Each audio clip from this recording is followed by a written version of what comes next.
Hey, what's going on, people? Welcome to another episode of Heavy Metallurgy. We're on 211. Another Friday is come, and we are here for you. And thanks for joining us, Alan. We have quite a crew tonight.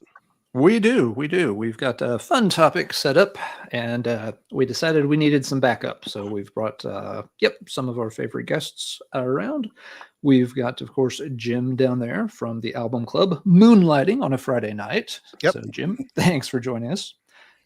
We've got Melanie from Melanie Loves Death Metal. It's been a minute since Melanie was on with us. Yeah. So really good to have you back on. Good to see your smiling face again in these parts.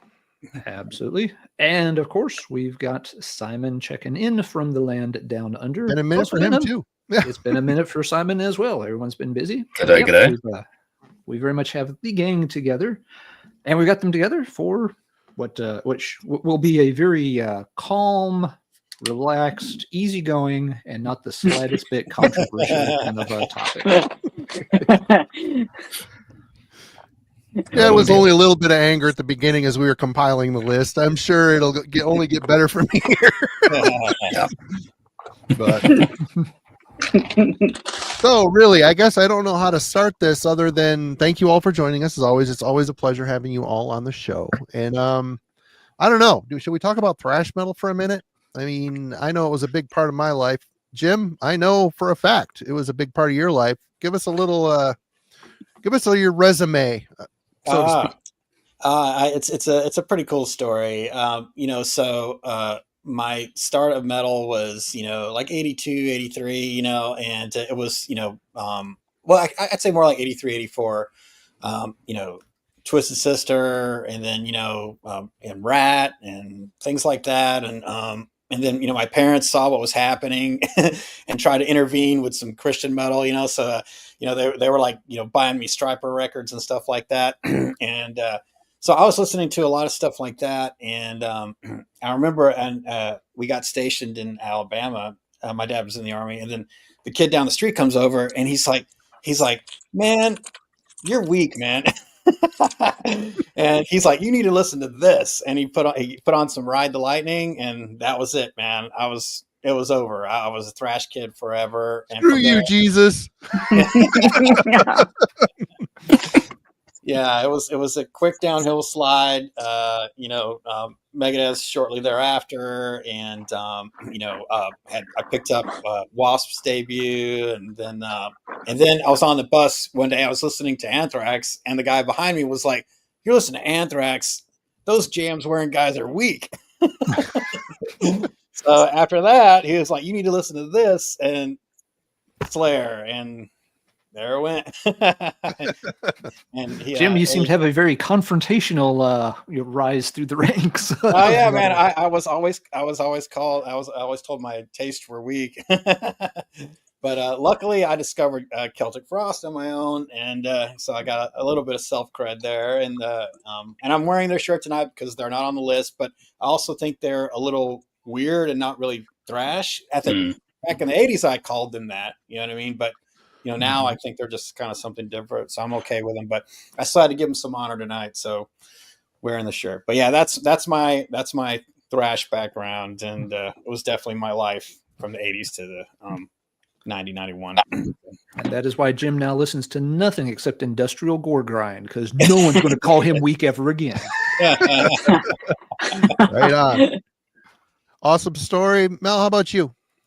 My brother, who was a lot older than I, was listening to like Slayer and Metallica and Anthrax. And I remember seeing the Metallica Ride the Lightning tape in his room and listening to that all the time with him. And that kind of got me more into thrash. And I started listening to the earlier Slayer stuff, and then was really into Anthrax. Caught in a Mosh was like one of my all-time favorite songs for the longest time, as long as I could remember. Was definitely just into the big four, and then I got more into Creator. Started expanding into more of the German thrash scene, and like when I got the internet, I started going into like metal forums and trying to find other thrash bands. Found like Tankard and all those kinds of bands that I just didn't know existed because I had only been exposed to what was in the US, like, and then also Violence out in the West Coast. So that was pretty much how my introduction. That was actually the first like extreme metal genre that I really got into, and used to only pretty much have thrash in my collection until I started moving more into death metal after I heard like Obituary and Death. So I always say thrash is like was my segue into the more darker realms of metal.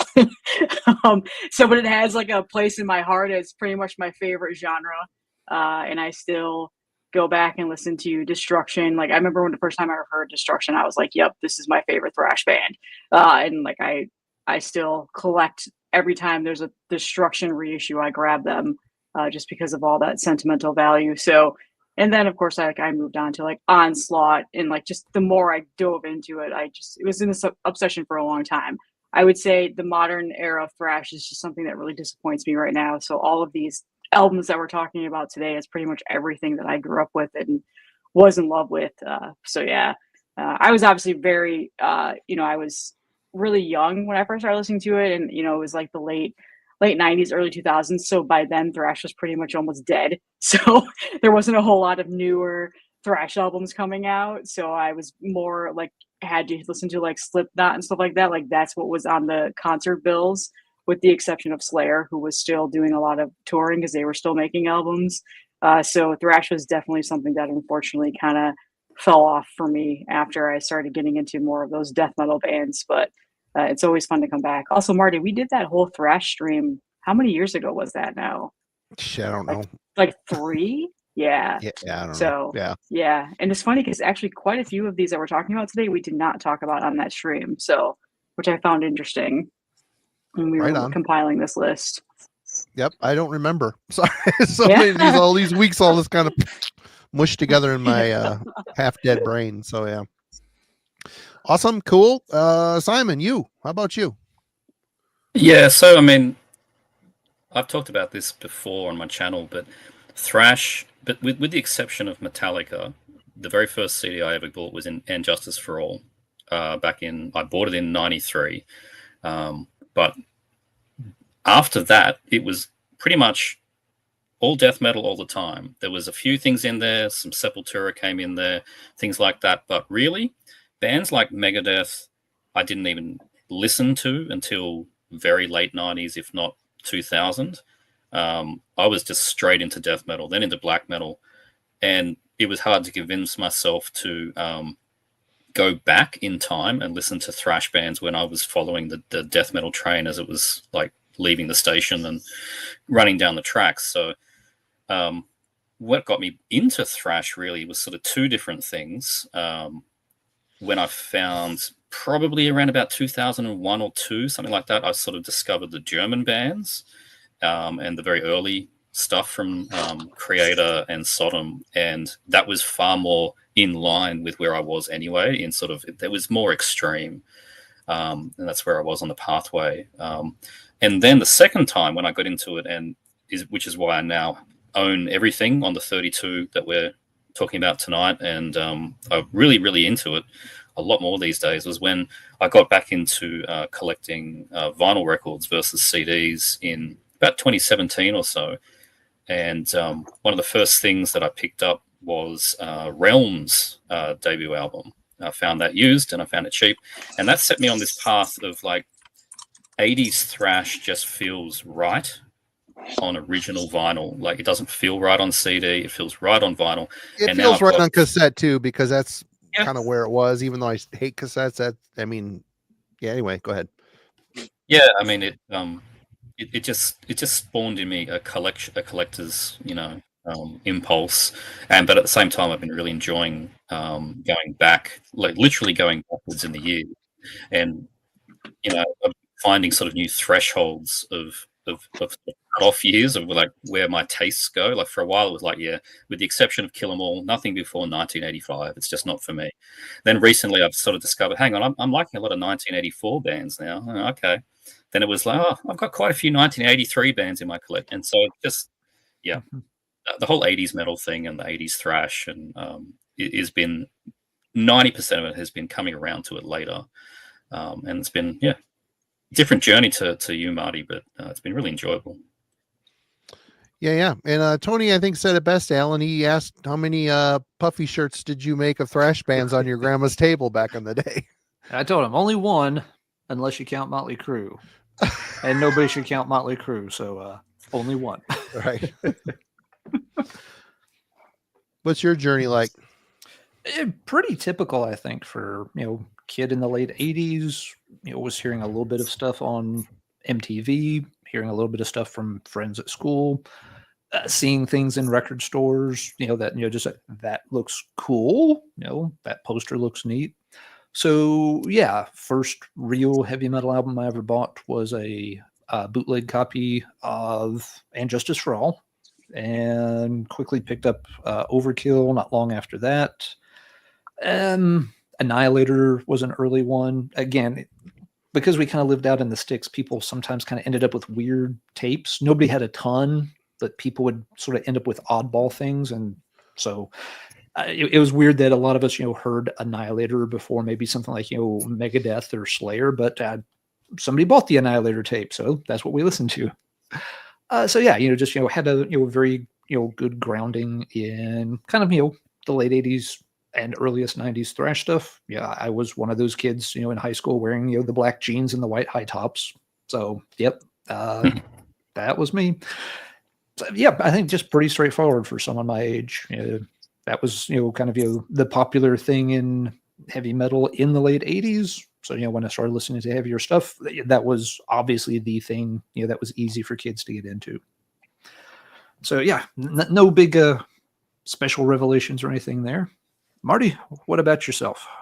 Yeah, I mean, it's for the time, I was big into like Dio and Ozzy and stuff like that. Still Kiss, I was still clinging to Kiss a little bit here and there, but I've talked about it on the channel a lot, but my buddy Scott moved up here from Illinois and we became friends, and he was listening to the local NMC channel. They had a metal night with the DJ was Keith, and he would tape the shows, and Keith was playing Merciful Fate and Metallica and Megadeth, all the stuff. And I think the first band that really clicked with me was Metallica. I think it was Ride the Lightning, actually. And hated it. I always hate everything up front until I come around to it on my own terms. But yeah, I grew to love it. And there is still, I still find myself on YouTube watching, recent-ish Metallica live clips. They're just always going to have that spot in my heart because they were the band that kind of got me to see, the more extreme, moving away from the Aussies and stuff and going faster and more extreme. And, Scott was instrumental in that. That radio station was instrumental in that. And then, once you get the click, the light switch goes on for the style, then you're a sponge. The teenage years was thrash 100%. And I own everything on this list too. And, picking for this list was, we let the Discord, if you're not on the Discord server, the link's in the description, go join our Discord server. Pretty awesome community on there for sure. All the people are in the chat are usually in there, but, you all did the lion's share of the picking for this, and everybody else had a few picks, and we, weeded it out. But still, 32, you're thinking, well, this is a lot. But it's not. There's so many other things that could have and should have been on this list. Even at 64, like we did last time with the death metal thing, we still would have been like, oh, what about this? What about that? So, shit's people are going to be pissed what's not on the list, and people are going to get pissed on what's picked on the list. And that's just the way it is. Yep. We're here for a discussion and debate and a fun topic. So this is keep or reap with brackets and graphics and shit. So this is like 60, or this will be like 31 keeper reaps all within 3 hours. But and you're exactly right, Marty. There's always going to be something on the bubble that someone ekes in and someone doesn't. Yep. Before we start in, let me just take a moment and I'll explain to folks kind of how we did build this so that it won't minimize the complaints later, but I'll at least have tried to make it clear. So at the start of the week, Marty asked the Heavy Metallurgy Discord to come up with a list of debut albums by classic thrash bands. So stuff from the 80s into the early 90s. So the Discord came up with a big list, probably, I did not count them, but I would guess 50 to 60 albums. And then while they were working on that, Simon and I put together our own lists individually. Didn't look at the Discord, didn't look at each other's lists. So then a couple of days ago, I took all three of those lists, the Discord list, Simon's list, and my list. I kind of, compared them side by side. And it turned out there were 29 albums that showed up on all three lists. So we were like, okay, these 29 seem to be pretty obvious.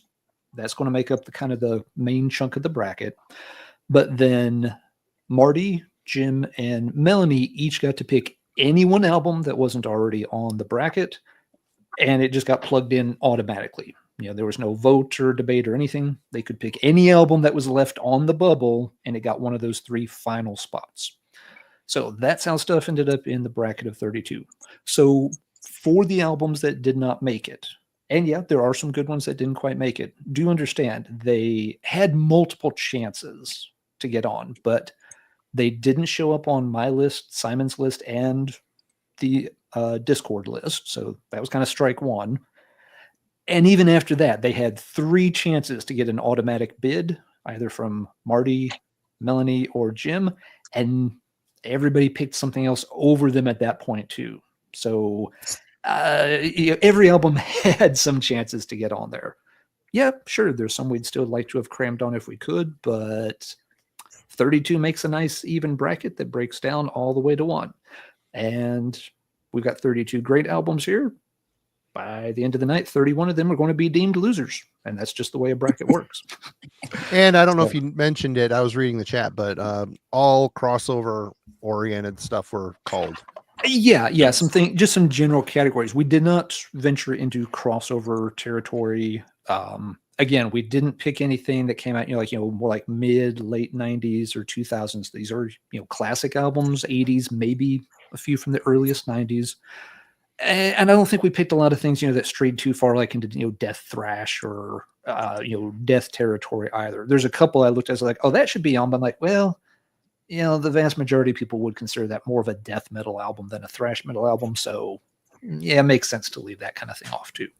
So yeah, we really did try to stick to, quote unquote, classic pure thrash as much as possible. Yeah. So there you go. That's how it all came together. So if anything doesn't suit you, blame Marty. Blame me. And really, I think everybody here has heard everything on the list, but should one of you say, I don't know that album, or I'm not familiar with that album, maybe then you could give your turn to the chat to decide for you. That's a possibility. I'm not doing that because the chat fucked me a couple times last time. And so, yeah, as far as I'm concerned, the chat, when it comes to that, is dead to me. So you guys do what you want, but yeah. Yes. But yes, the chat, if someone does want to pass on a particular pairing, then the chat, if we need a tiebreaker, then the chat would get the tiebreaker. Since there's 5 of us, it's going to take 3 votes to move on to the next round. And that was, one thing we thought, we had a lot of fun with Patrick in the death metal bracket, but with only 3 of us, there ended up being, just tons of 2 versus 1.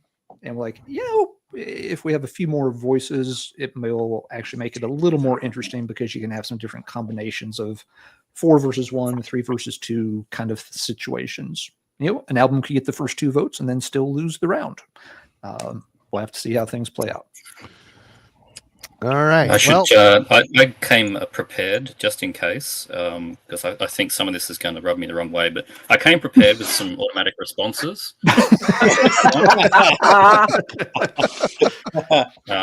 We've got that. And I'm pretty sure this is going to come out quite a bit. There you go. I think Simon wins.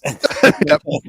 And yes. And I guess last thing too, before, while we were backstage, we have not talked about any of the picks or anything, but the list, was completely randomized and then paired up. So, nothing's been rigged. It was a completely random bracket, but we've each secretly picked the album we think is going to win the whole thing. So when we get to the end and we're left with only one album, we'll each reveal the one that we chose ahead of time, and we'll see if anybody called the shot before the bracket even got started, just for bragging rights and for fun. And the whole thing is just for fun, folks. Remember, if somebody picks an album or votes against an album that you love, It is 100% completely because they hate you. They're out to ruin your life and insult your family heritage and just make you feel horrible. That is our entire purpose here, is yes, to single out albums you like and destroy them. Get a grip on reality. It's all just for fun. Yep. And I'm full of Red Bull, and I'm switching to beer soon. So yeah, I'm ready for this. And Alan did a little pregame prep here and made this fancy. So the first run through these things, there's actually going to be visual evidence. So Yep. you guys all ready? We'll call them out for people who are just kind of listening, while doing other stuff in the background. But for the first round, we will have the pairings put up nicely on the screen for those watching at home. All right. And apologies if we're not as interactive in the chat, but we learned last time these rounds go kind of fast and there's a lot of discussion. So we may not be able to type as many replies in the chat as we normally would. And participants, feel free to talk about, we'll pull up the thing, talk about your connection to the albums. Don't just answer or put your get fuck thing up. Just, little bit of context why you're picking it, go through the process. We'll all discuss and berate you. Of course, that's just part of it. The first round's the slowest. After that, things will move at a faster pace. All right, now, Marty, I've got a call order here, so I'll kind of keep track. We'll rotate who goes first each round, so people aren't always stuck on tiebreaker. So, we're going to start with we'll do Simon, Melanie, Jim, myself, and Marty for the first round. So okay. Simon will get to pick first. Icebreaker. Up here. Yep. And I'll kind of keep track of that. So, then the second pairing, Melanie will go first, and Simon will go last, and we'll just keep rotating around. Okay, and I'm going to be going between the slides and the bracket. So everybody, I'm going to be doing that because the drunker I get tonight, the sloppier shit. And the chat was great in fixing my fuck ups because the damn thing, I wasn't understanding the bracket and shit would get changed midway. Yes, so if somebody notices something that gets typed in accidentally, please call it out. Marty will get it fixed up. But here we go, round one. And what's our very first pairing? All right, here we go. We've got Flatsom and Jetsam, Doomsday for the Deceiver versus Heathen, Breaking the Silence. Oh, okay. Jesus Christ. I Christ. enjoyed both. Yeah, we're off to a cracking start here. The first round, Yeah. That's tough. Yep. But Simon, you get to cast the first vote. Yeah, it's reasonably tough. Heathen, I've got more of a connection with, but it was on their second album. It was Victims of Deception, I think it is. That album rules. I'm quite new comparatively to the first one here. Flotsam, I think I actually prefer the other album I've got from them. What's the one with the samurai on the front? No Place for Disgrace. Yeah, I prefer that one. Both are good, but I'm going with Heathen on this one. When I got the Heathen LP, when I was originally listening to that Heathen digitally and comparing it to the second album, I'm like, oh, this is nowhere near as good. But then I bought the LP, put it on, and went, this is actually damn good. It's nearly as good as the second one for me. It could grow over time. So I'm going Heathen. Okay, one vote for Heathen. Then Melanie, you get vote number 2. I'm going to go with Heathen, and that's only because I knew of them first and I love Breaking the Silence. It's considered one of my favorite thrash albums. Flatsom and Jetsam came later in my life. So I think Heathen I'm doing just more for the nostalgia and memories of that. Okay. All right. Heathen's off to a 2-0 lead. Jim? This is brutal for me. I'm like, man, you just not make it easy to start. These are both fantastic albums. I think I have to give it to Flotsam and Jetsam just for the bass sound, man. Everybody knows I love bass. I was a guitar player, but I played bass in several other bands besides being a guitar player. So Glorious Dead. And Glorious Dead, yes, most recently. So that instrument's close to my heart, and I just love how cranked it is. It's just all over the place. You can't escape from it. But yeah, Heathen's amazing too. But yeah, just for the bass, I got to give it to Flotsam on this one. Okay, so Flotsam's on the board with 1 point, and then I vote after Jim this round. And I'm also going to pick Flotsam for this one. Both albums, they're pretty comparable to me. And I kind of am in the same boat as Simon. I connect with Heathen a lot more, but it's on the second album. This album is good, but it just, yeah, I prefer the second album on Heathen. But yeah, the debut is good for both of these. I find the Flatsom one just a little more interesting than the Heathen debut. So Flatsom, I will vote for Doomsday. That means it's a 2-2 tie. And Marty, you are the deciding vote here. Don't fuck it up, Marty. Oh, I've already, I know you're pissed because yeah, both of these records. I mean, Heathen, I got this right around when it came out. I love the record. It's my favorite Heathen record. I like it better than Victims. Victims, I think, is a great record. It just sounds a bit different. It doesn't have the same. It doesn't have the same thing for me. The Breaking the Silence, that cover, the Set Me Free cover. What a great fucking song. They had the video for it on MTV, which was cool. But Flotsam and Jetsam, that Doomsday for the Deceiver, I listen to this thing over and over and over and over again. I love it. I think I like No Place for Disgrace too. After that, they kind of went down the shitter for me. But you know, I don't remember which song it was, but I took when I was having guitar lessons, my guitar teacher said, bring in a tape and I'll teach you how to play a song. So I picked a song off of this album and brought it in. He couldn't figure it out. And after I left him, I went home and with a few things a friend showed me how to do on guitar, I figured out the riffs. I'm like, why am I going to see this guy? I don't want to learn how to play When the Saints Go Marching In or read music. So I'm done. I just figured out how to play this Flotsam and Jetsam song with basically knowing nothing. So, yeah, for me, it's Doomsday for the Deceiver. I'm going to be the guy that screws this up for everyone. So, yeah. I can accept it. I can accept it. Flotsam, I have to go to the bracket here, everybody. I should probably do this on the thing so y'all can see what I'm up to. Add to stage. I have to remove this. Add this. All right. It's so small on here. I hope you all can see it. Yeah. So again, we'll call things out. So anybody who's just listening or even watching, we'll make sure that everything's announced. Yep. So Flotsam gets the first victory. Yep. And it went through to the next one. Okay. So now let's go back to this screen and go remove this, add this. Next up on the shopping block is two of the big four. Jesus got paired Christ. up. And Melanie, you're the first vote this Hold time. on a second. I don't think this was randomized. This actually isn't right.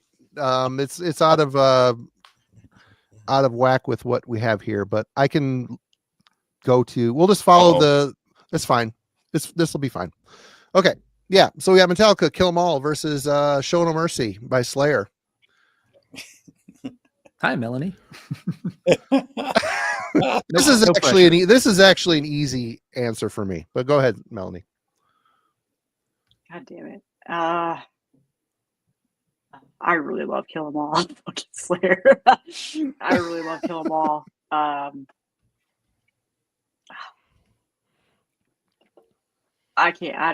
Jesus Christ, I'm not even drunk yet, so I can't even think about this. Bro. I'm gonna go. So brutal. I'm gonna go with Show No Mercy, and that's only because I know I can still listen to Ride the Lightning, and I can't do without Show No Mercy. That's just legendary. That's a legendary album. Kill 'Em All is too, but oh fuck. Oh Jesus. Both new. Yeah. All right, Slayer. Yeah. Okay. I'm gonna think about this later and probably hate myself for it. All right, Melanie's casting one vote for Slayer. Jim. I will in deference listen to Kill 'Em All this weekend to make up for it. But yeah, man, it's Show No Mercy. it's Show No Mercy for me, man. Like I said, when that dude on the bus let me hear Sarah the first time, that was my world for so many years. All Rain and Blood Back was my life. And I still love all those albums. Show No Mercy, Hell Awaits, Haunted Chapel, all that stuff, and and they're never far from picking them up. So Kill 'Em All, obviously amazing. You've got the bass solo, you've got Four Horsemen, just obviously all the classics everybody knows. But Show No Mercy's got a a tougher. It's got its claws dug deep into my black heart. So Okay, so we got 2 votes on Show No Mercy. That means it's my turn. I am going to vote Kill 'Em All, and this is very much a sentimental thing. I was into Metallica much earlier than I was into Slayer. Slayer just didn't have as big a following in my high school for whatever reason. Metallica was, kind of, the, central thrash band for a lot of us. So I probably played Kill 'Em All 50 times before I even heard my first Slayer song. So nothing against Show No Mercy at all. I play Show No Mercy a lot more these days than I play Kill 'Em All. But yeah, cannot ignore the nostalgia factor on that one. So I will give Kill 'Em All its first vote, and that'll be 2-1. Slayer is still in the lead, and Marty is the next vote. Okay, Kill 'Em All. Love the record. Great record, but it's not the best of the first 3. But however, Show No Mercy is the best of the first 3 Slayer albums. I wish they would have put out another album like Show No Mercy. Both of these albums are new wave of British heavy metal influenced. It's clear. I just think Slayer at this point were more creative with melody. The songs are super catchy. I don't know. They're just, the songs on Show No Mercy are just far stronger, I think, than they are on Kill 'Em All. Again, I mean, I have a hard time, choosing between Show No Mercy and Rain and Blood. Hell Awaits I like as well, but of the first 3, it's my least favorite. But Show No Mercy to me is, of the big 4 debuts, I really like Killing Is My Business too. I really, really love that record. I know everybody's like, who? But I don't know. There's a raw. Anyway, we're not to that yet. Show No Mercy. Okay, so Show No Mercy is going to win. Simon, you're welcome to go ahead and cast your vote, even though it's already decided. I mean, we'll be paying attention. But I can explain it. And I'm going to go to the bracket and put Show No Mercy 4. Yeah, I'll explain it. There's different reasons than you're thinking. I really like Kill 'Em All. It took me a lot longer. So as I said before, the first metal thing I ever bought was Injustice for All. So that was for me what this sounded like. Then I thought, let's explore more Metallica, and I'm still 13 at this point. And the next one I bought was Kill 'Em All. And that was a radical shift to my ears at the time. I didn't know what to think of it. It was stripped back. It felt sloppy. It felt that I didn't like the vocals. It took me ages to get used to that one. And in fact, I kind of put it on pause for a bit, then moved into Ride the Lightning. And that one hit me harder. Then we had Puppets, and then that one hit me harder. So for a longest time, Kill 'Em All was my least favorite of the early ones. It's not the case now. It's probably my second favorite. But why I'm going with Slayer is it's actually far more fresh to me. Like I said as well, bands like Slayer and Megadeth I got to quite late in the game. I was well into death metal territory. When I got into Slayer, it was Rain in Blood. And that was the only Slayer I liked for a while. Then I went backwards. I didn't like the Hell Awaits for a while. Took me a while to get into it. Then I went back to Show No Mercy. Took me a while to get into it. It's only really been the last sort of 10 years that Show No Mercy has really started to click, and it's clicked massively hard. Great record. It is. I love the sound about it. I can see where 1,000 bands have got their influence from with that album. Aesthetically, musically, and I can put that one on and still find new things. Whereas when I put on Kill 'Em All, I'm done. Like I've heard it 5 million times. Doesn't mean it's bad. It's good, but I would still rather put on Ride the Lightning for early Metallica. But when I play Slayer these days, it's going to be pretty much Show No Mercy, same as Marty. So yep, it's Slayer.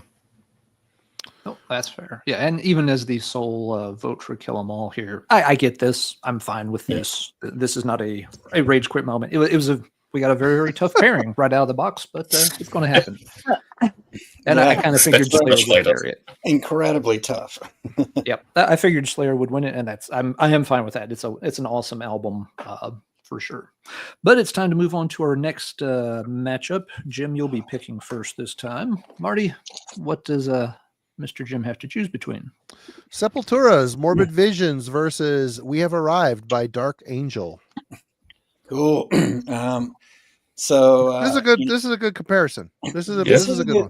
This is a good comparison. Both of these albums are raw and super unpolished, and not super emblematic of where the bands ended up. But for me, Dark Angel's debut is Darkness Descends, man. That's when they really came together for me, and then. And I absolutely love Leave Scars, and Time Does Not Heal. Like it's really when they started, beginning with Darkness Descends really became something just really unique, and there's something to be said about, We Have Arrived,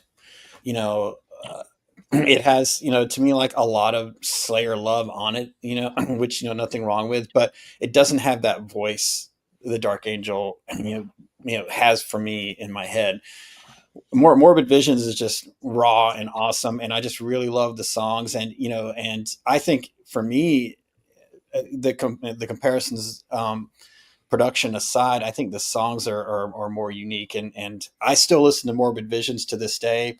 If I listen to Dark Angel, man, it's always Darkness Descends up. That's so yeah. For me, it's definitely Morbid Visions, man. Great songwriting. I even like the redos that the Cavalera brothers did. I'm like, hey, I can actually kind of make out some of the riffs a little bit better, Yeah.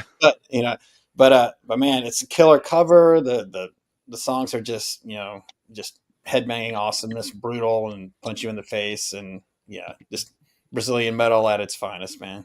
Morbid Visions. All right. One vote for Sepultura. I'm the second vote this time. Well said, Jim. I just copy and paste what Jim said pretty much. And my vote will go for Sepultura as well on this pair. I won't drag it out. I'll just go ahead and vote. So that's 2-0. Sepultura is in the lead, and Marty gets vote number 3. I have to mirror Jim's sentiment exactly. It's I didn't get We Have Arrived until I got Darkness Descends was the first. Darkness Descends was my first Dark Angel record, and then I got Leave Scars when that came out. Loved it, but I didn't end up getting We Have Arrived until a reissue with that cover on it. I know there's also one where it's just a logo, red and yellow wings on a black cover. I never saw it around. I didn't get it until the reissue, so I don't have as much time invested in that. It's a great record, but I too feel that Darkness Descends is the debut and the one I typically gravitate towards. But Morbid Visions, I think it's great. I like it more now than I did when I got it back in the day. I just wasn't ready. I don't think my musical extremity was ready to process how raw and barbaric it is. As I've gotten older, I've really started to really appreciate it more. So I obviously, Beneath the Remains was my first Sepultura record. So, that album will always and forever be my Sepultura record. But out of this Troops of Doom, though, man, Troops of Doom. Oh, no, I know. But I got that, and then I ended up getting Schizophrenia next. And of course that just crushes. Great. Awesome. Oh, it's so great, yeah. But Morbid Visions in this pick for me. Okay, so it's a sweep, but Simon and Melanie, y'all are still welcome to chime in on this pair, even though it's already a 3-0. So your vote means nothing, but you can still talk about the records. Melanie, go first. Definitely Morbid Visions. I've actually never really cared too much for that Dark Angel album. Probably because I never really knew it existed until later on. Because again, I always considered the Darkness Descends to be their first album. I think a lot of people assume that for a long time. Yeah, I found out much later too, Melanie. I'd never heard. I was like, Darkness Descends, man. Yeah, I didn't know there was even a debut before that until much later. Yeah. I've always associated them with Gene Hoglan, who was on Darkness Descends. He wasn't even on the first album. Yeah. So yeah. I love Morbid Visions. When I first started listening to Sepultura, it was Schizophrenic that I first heard, or Schizophrenia. But when I started going back, like I loved that raw, just primitive Oh yeah. like sound that they had. It was something I'd never heard before. It was definitely not something I was used to listening to. But that album cover, I just remember thinking like that was so evil looking. Like back when I was Yeah. young, like that was an Totally. evil looking album cover back then. And that was immediately what drew me in even more. But yeah, I think I'd be very hard to pick any other album over the first like 3 to 4 Sepultura albums, because they are some of the best metal ever made, in my opinion. So yeah, definitely Morbid Visions. Gotta agree there. That's awesome. How about you, Simon? It's a clean sweep. I mean, Sepultura, for sure. This, I said before that the first band I got into was Metallica, and the next thing that was thrash related I got into was Sepultura. My favorite for a long time, and probably still is Schizophrenia. That's been a favorite since the late '90s. But Morbid Visions, I had to work harder at, along with Bestial Devastation. They were both on the same CD that I had. Now I've got separate records, but they were both together on the same CD. Took me longer to get used to it. It is, more primitive, but man, it hits. It is such a good album. It's just these Brazilian guys that just listened to Persecution Mania, said we can do that. Obsessed by Cruelty, we can do that.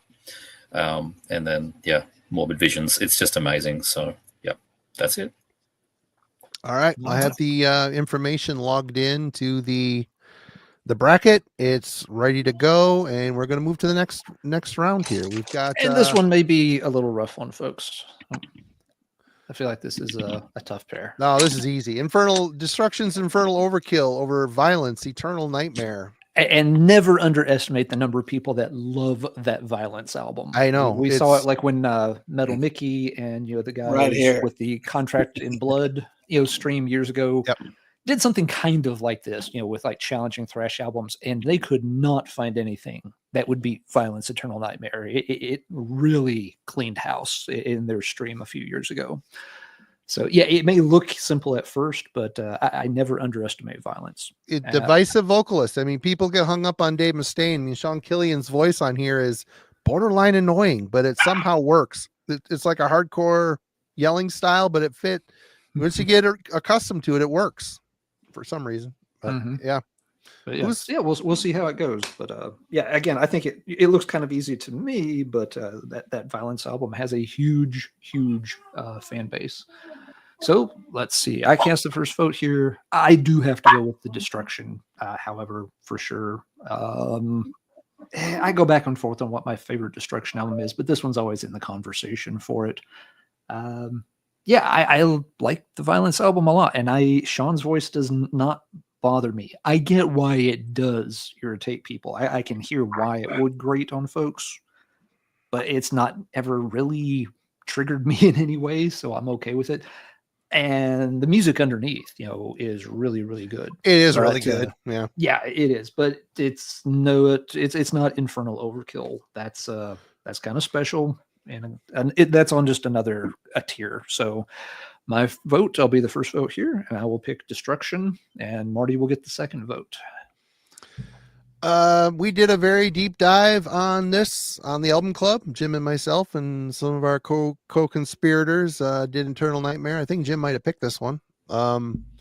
It's a banger. It's great. It's Bay Area thrash to the hilt.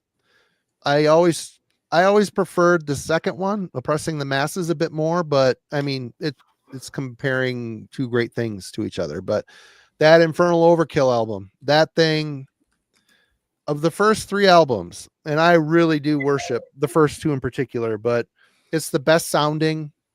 It's it feels like it's got the early black metal spirit, like first wave black metal, kind of toiling beneath the surface. It's a very evil sounding record. You got songs like Bestial Invasion. Mike's riffs on here are just fucking awesome. Very technical. I don't know. He just had a very unique way of playing, which was the Destruction way. And I also love Eternal Devastation, but the sound on that one is a definite. It's weird, but no, Infernal Overkill. It's great. I love it. I still love putting on this record. It's just they come out of the gate sounding like their own band. No one really sounds like Destruction. And the riffing is so great. I love the sound. I love how evil it is. It's just, for me, Infernal Overkill. This is an easy one. It's so German. It just sounds so German. And I love the American scene, but I worshipped the German stuff. Most of it. Not all of it, but most of it. So yeah. All Destruction right. for me. Destruction's off to the 2-0 lead, and Simon has vote number 3. He can slam the door, or we can continue down the mouth-shaped rabbit hole. This one's pretty straightforward for me. It is also Destruction. Like I said, the thrash stuff for me, when I finally got around to it, what convinced me was the German bands. Infernal Overkill was there. Pleasure to Kill was there. Violence has taken me until March of this year to get a copy of it and actually listen to it. So I have exactly 2 months listening knowledge of this Violence album. I bought it at the right time. That I now like it. I enjoy it. I bought it because I was ready for this album, and it's great. But it's not Destruction. So Infernal Overkill. All right. So that will seal the deal. But Melanie and Jim, please weigh in your thoughts. Melanie, what do you think on this one? Well, you already know. I already said Infernal Overkill is like one of my all-time favorite thrash albums. So Yeah. I don't mind the Violence album. I own it. I think they reissued it like last year or the year before, and I finally got a CD of it because I had never owned it before. Mhm.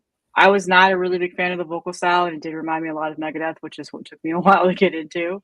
But I do enjoy that album. But no, the Infernal Overkill is just one of my all-time favorite albums. Like Schmear's vocals on that are just top notch. Like How killer is that love, cover art too? That cover art fucking awesome. rules. Yeah. I mean, and I still listen to that album all the time. I love that album so much. So it would be really hard to pick anything over that album for me. So It always might have sounds to fresh. before the night's over. I will I easily know. pick I'm not looking something forward over to that it. album. I'm going to be the lone voice of dissent here. I don't give a Okay. fuck. That's Yeah. one of my absolute favorite thrash albums is Violence, Eternal Nightmare. I Nice. used to bang Oh, my that's cool. head till it bled listening to this record. And I will just quote Sean Killian to close this motherfucker. Your mind is sickening, and they're the ones I love to feed on most of all. Fucking Violence, Eternal Nightmare. Destruction doesn't get good to me until fucking Release from Agony. So Okay. All right. Yes. No, I'm not Wounded. surprised. Not surprised there's some love for the Violence. But All right. Destruction will move on to round 2. Yep, and it just did. I just updated the bracket. All right. Okay, we're going to the next round. And Marty, it'll be your turn to pick first with drum roll. Ooh, These two. One I picked. Anthrax. East Coast boys. Yeah, Fistful of Metal versus Blood Feast Kill for Pleasure. This is actually a bit of a tough one. They're a bit different from each other. They're a bit different from each other, but I'm going to put myself back into my teenage self, and which sounds sexy, but it's not. My first Anthrax was Spreading the Disease, and that is a definite. It sounds like the same band, but it's just a different spirit to it. A little bit more of a slight hardcore Kiss infects that music a bit more. I ended up getting, Anthrax's Fistful of Metal shortly thereafter and liked it, but it's more traditional metal inspired to me. So I always gravitate now. I will listen to Fistful of Metal and love it. I love it. That album has really aged well for me. But Kill for Pleasure, I know this is a favorite of my bandmate TJ's, but this is one of the few bands on New Renaissance that first time I played it, it gave me chills. It's like almost proto death metal. It just has that spirit, but it still maintains, higher tuning. And I love the crazy vocals. You got Menacing Thunder on there and Vampire. Killer record. And this one I'm going with Kill for Pleasure. Yep. It's weird. Maybe a weird pick in a weird pairing, but I'm going with Kill for Pleasure. Great album. All right. Simon, you get the second vote. But he made the correct choice. The answer is Kill for Pleasure. Okay. But I mean, I've infamously been trolling in chats for the last few years, calling Anthrax band Thrax. But I have turned around on this album. This is the one Anthrax that I own. It's good. It's good. very it's similar. Good music. It's a good album. It's good. I like it. It's very similar to me to the first Exodus. It just sort of written falls mostly into that, by Danny Looker. Danny Looker was a prime songwriter on this. Anyway, go ahead. Yeah, and it's good, and it really is. It really is a good album. It's solid. But Kill for Pleasure wipes the floor with it from my perspective. It is. Yep. It's the style of thrash I prefer. The more deathy, the more extreme side of thrash. Yep. So it's going to win every day of the week. So yeah, Blood Feast. Two and it's bands called that Blood weren't. Feast. I mean, yeah, two bands that weren't too far away from each other, and they sound nothing like each other. all right, It's amazing. Okay. Yeah. Yep. All right, Melanie. Anthrax is Oh. behind 0-2. Are you going to close the door on him? Yeah, Wow. definitely Blood Feast. I always preferred Joey Belladonna for Anthrax, and that's just because Spreading the Disease was my first ever Anthrax album I heard, and like I said, just all-time favorite thrash album too. But I love that Blood Feast. I can listen to that no matter what mood I'm feeling. It's just so killer, and I feel like recently just got more popular throughout the years because it's been getting reissued and stuff. So people are like bringing Blood Feast back up again. And I think, didn't they just release a new EP or something last year too? So Recently, yeah. yeah, so no, I love that album. So definitely Blood Feast. And I try to send that to people who are not too familiar with it because it is still a relatively underground thrash album if you think about it. Like a lot of people don't necessarily know it unless they're really, really close into the scene or have been paying attention to it. So, but yeah, I think it's a great album. All right, that'll make it official. But Jim, you still get to have your say here. First of all, props Melanie for Spreading the Disease being your favorite Anthrax. That's amazing. It's mine as well. I started with Among the Living with him, but man, once I heard Spreading the Disease, it really took over. And when I go back to Anthrax today, like that's the one I reach for. Such a sharp guitar tone, man. What a sick yeah. guitar tone. God, man. So good. Yeah, Medusa, Gung Ho, just like, oh man, AIR, like every song is just incredible, man. And it's also for that reason, I am just not a fan of Fistful of Metal. I don't like Neil Turbin's voice. I never have. After hearing Joey first and going back to that, I was like, WTF, man. And I was. And so I've never owned it. In all these years, I've never picked it up. And I got to say, I'm very, very new to Blood Feast. TJ was the guy who first heard that from. But I really enjoyed that. It's raw, it's brutal, it sounds like a demo. It's just off the chain. It's proto death. It's got so much killerness about it. I'd rather listen to that raw slab of metal than Neil Turbin any day. So yeah, absolutely Blood Feast for the win. All right, and I get the throw in my 2 cents also. I'll take Jim's role this time and throw in the token vote for Fistful of Metal. Actually, nothing wrong with Blood Feast, and I think Melanie made a really good point. I think Blood Feast to a lot of folks is relatively new, and that makes them relatively exciting. It's one of those old kind of albums that got buried and overlooked and forgotten, and now people have unearthed it and realize oh wow, here's this awesome old thrash gem I didn't know about. So it gives it some extra energy for sure, and I get that. I got the album 30 years ago, so I've known about it for a long time, and there's nothing against it, but I just really don't ever play the Blood Feast. Fistful of Metal, I will take it out every now and then and spin it. It's a fun Good album. I enjoy it. Yeah. So in this pairing, I would take Fistful, but again, there's no salty tears of loss here whatsoever. I kind of suspected Blood Feast would have a bit more momentum for it. So Blood Feast will move on with a 4-1 win in this round. Yep. Anthrax was one of those bands I was sad we weren't allowed to go from the second album up, man. Yeah. I really, really wanted Spreading the Disease to be up there. Oh, there's a lot of bands that I agree, Jim, would be more interesting that way, but it also would have been a nightmare to build the bracket. Oh, no. I mean, if we're picking all kinds of stuff. We did the best we could. Now, this just saves for second albums only for the next thrash one. Yeah, that's right. Oh, yeah, you can certainly do sophomore effort sometime. Okay. Is there a more headbangable song in the world than AIR? Oh, man. I'm going to have to listen to that this weekend. All right. Up next. First of Simon all, I will- just want to have a drink for Thrash. Cheers.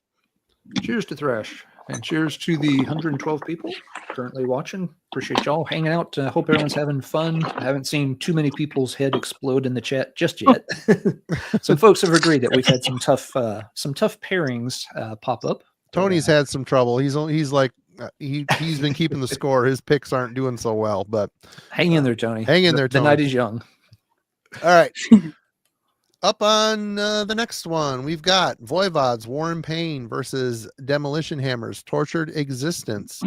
These are two picks. One, Melanie picked Tortured Existence. Jim picked War and Pain.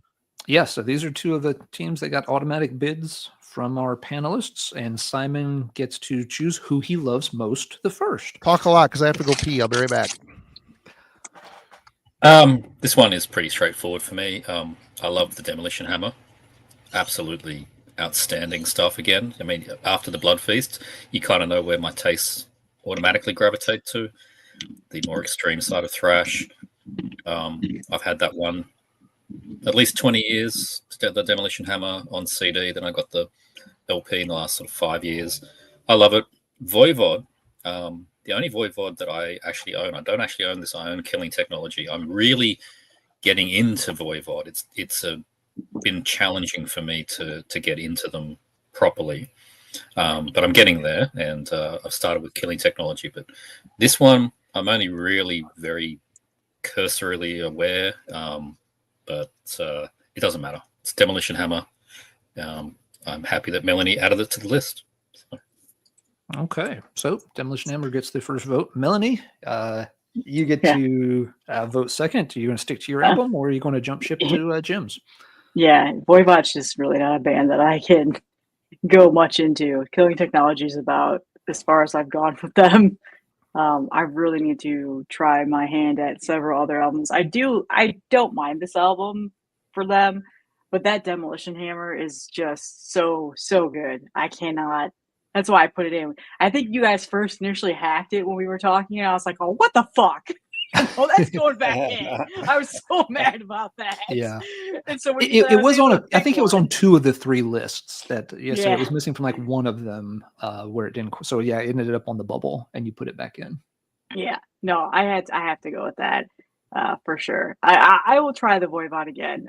Again, similar to Simon, I've been trying to get back into them and listen to them a little bit more. I know Marty loves them. So, but again, I just for whatever reason, I just haven't really gravitated much towards a lot of their albums. And even Killing Technology is kind of an acquired listen for me. I really have to be in the mood for that. So, yeah, definitely Demolition Hammer. That was an easy one for me. Okay, Demolition Hammer's ahead 2-0, and Jim gets to play Executioner here if he wants to. Yeah, well, obviously, I put Voivod back on the list.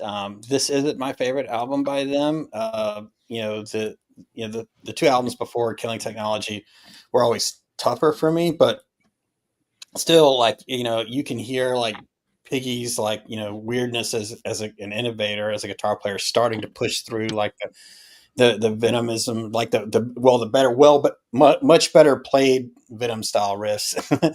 And Motorhead kind of influences there guitar wise. I mean, because he's already starting throwing his weird jazz stuff and crazy chords and stuff, and on War and Pain. So it's still a really great album. But yeah, I mean, definitely hear what you guys are saying. Killing Technology, that's the one I got into first back in, I guess it was 87 when that one came out.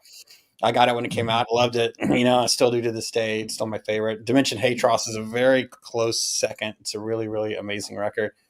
But yeah, Demolition Hammer, like, I'm not that familiar with. Like, I remember hearing it back in the day.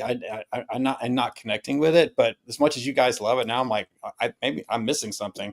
It's basically Cannibal Corpse is eaten back to life with different singer. All right. No, come on now. Dude, listen to this album, one song, and then flip over to Eaten Back to Life. They're recorded in the same studio by Scott Burns. The music is the same. The Cannibal Corpse is very thrashy. They sound like the same album with different singers. I'm not saying it's a bad thing. Well, I'm just saying. yeah. It's not a burn. I mean, Yeah. that makes me want to check it out more. I'll definitely check this out now because I feel like, well, maybe I missed something. Because I thought that It's killer. I It's pretty I haven't brutal. heard it in like 30 years or so. But yeah, I would. I'm gonna check it out now from what you guys are saying. But yeah, definitely have to go with Voivod. In the 80s, they were one of my favorite bands. Loved that whole trio killing technology, Dimension Patros and Nothing Face, and so had to give them some love here, even though this isn't one of there isn't the most representative of the record. So I think the cover is some of Away's best work here. Yeah. Okay. All right. So Voivod is on the board with 1 vote, and my turn. I'll go and give him a second vote. I don't have a strong horse in this race, to be honest.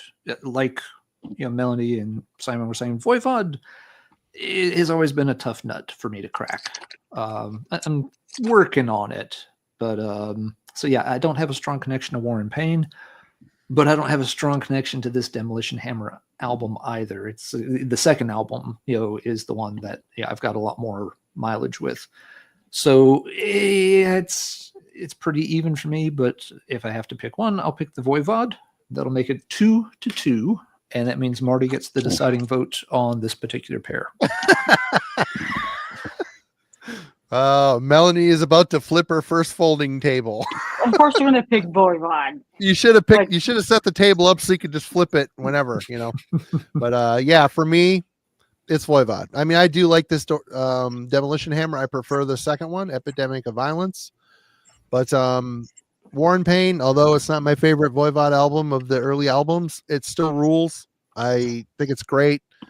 A lot of venom in it, and yeah, I don't think it's going to go the distance, but I don't think Demolition Hammer is going to go the distance either. So I got to go with War and Pain on this one. Okay. Sorry, Mel.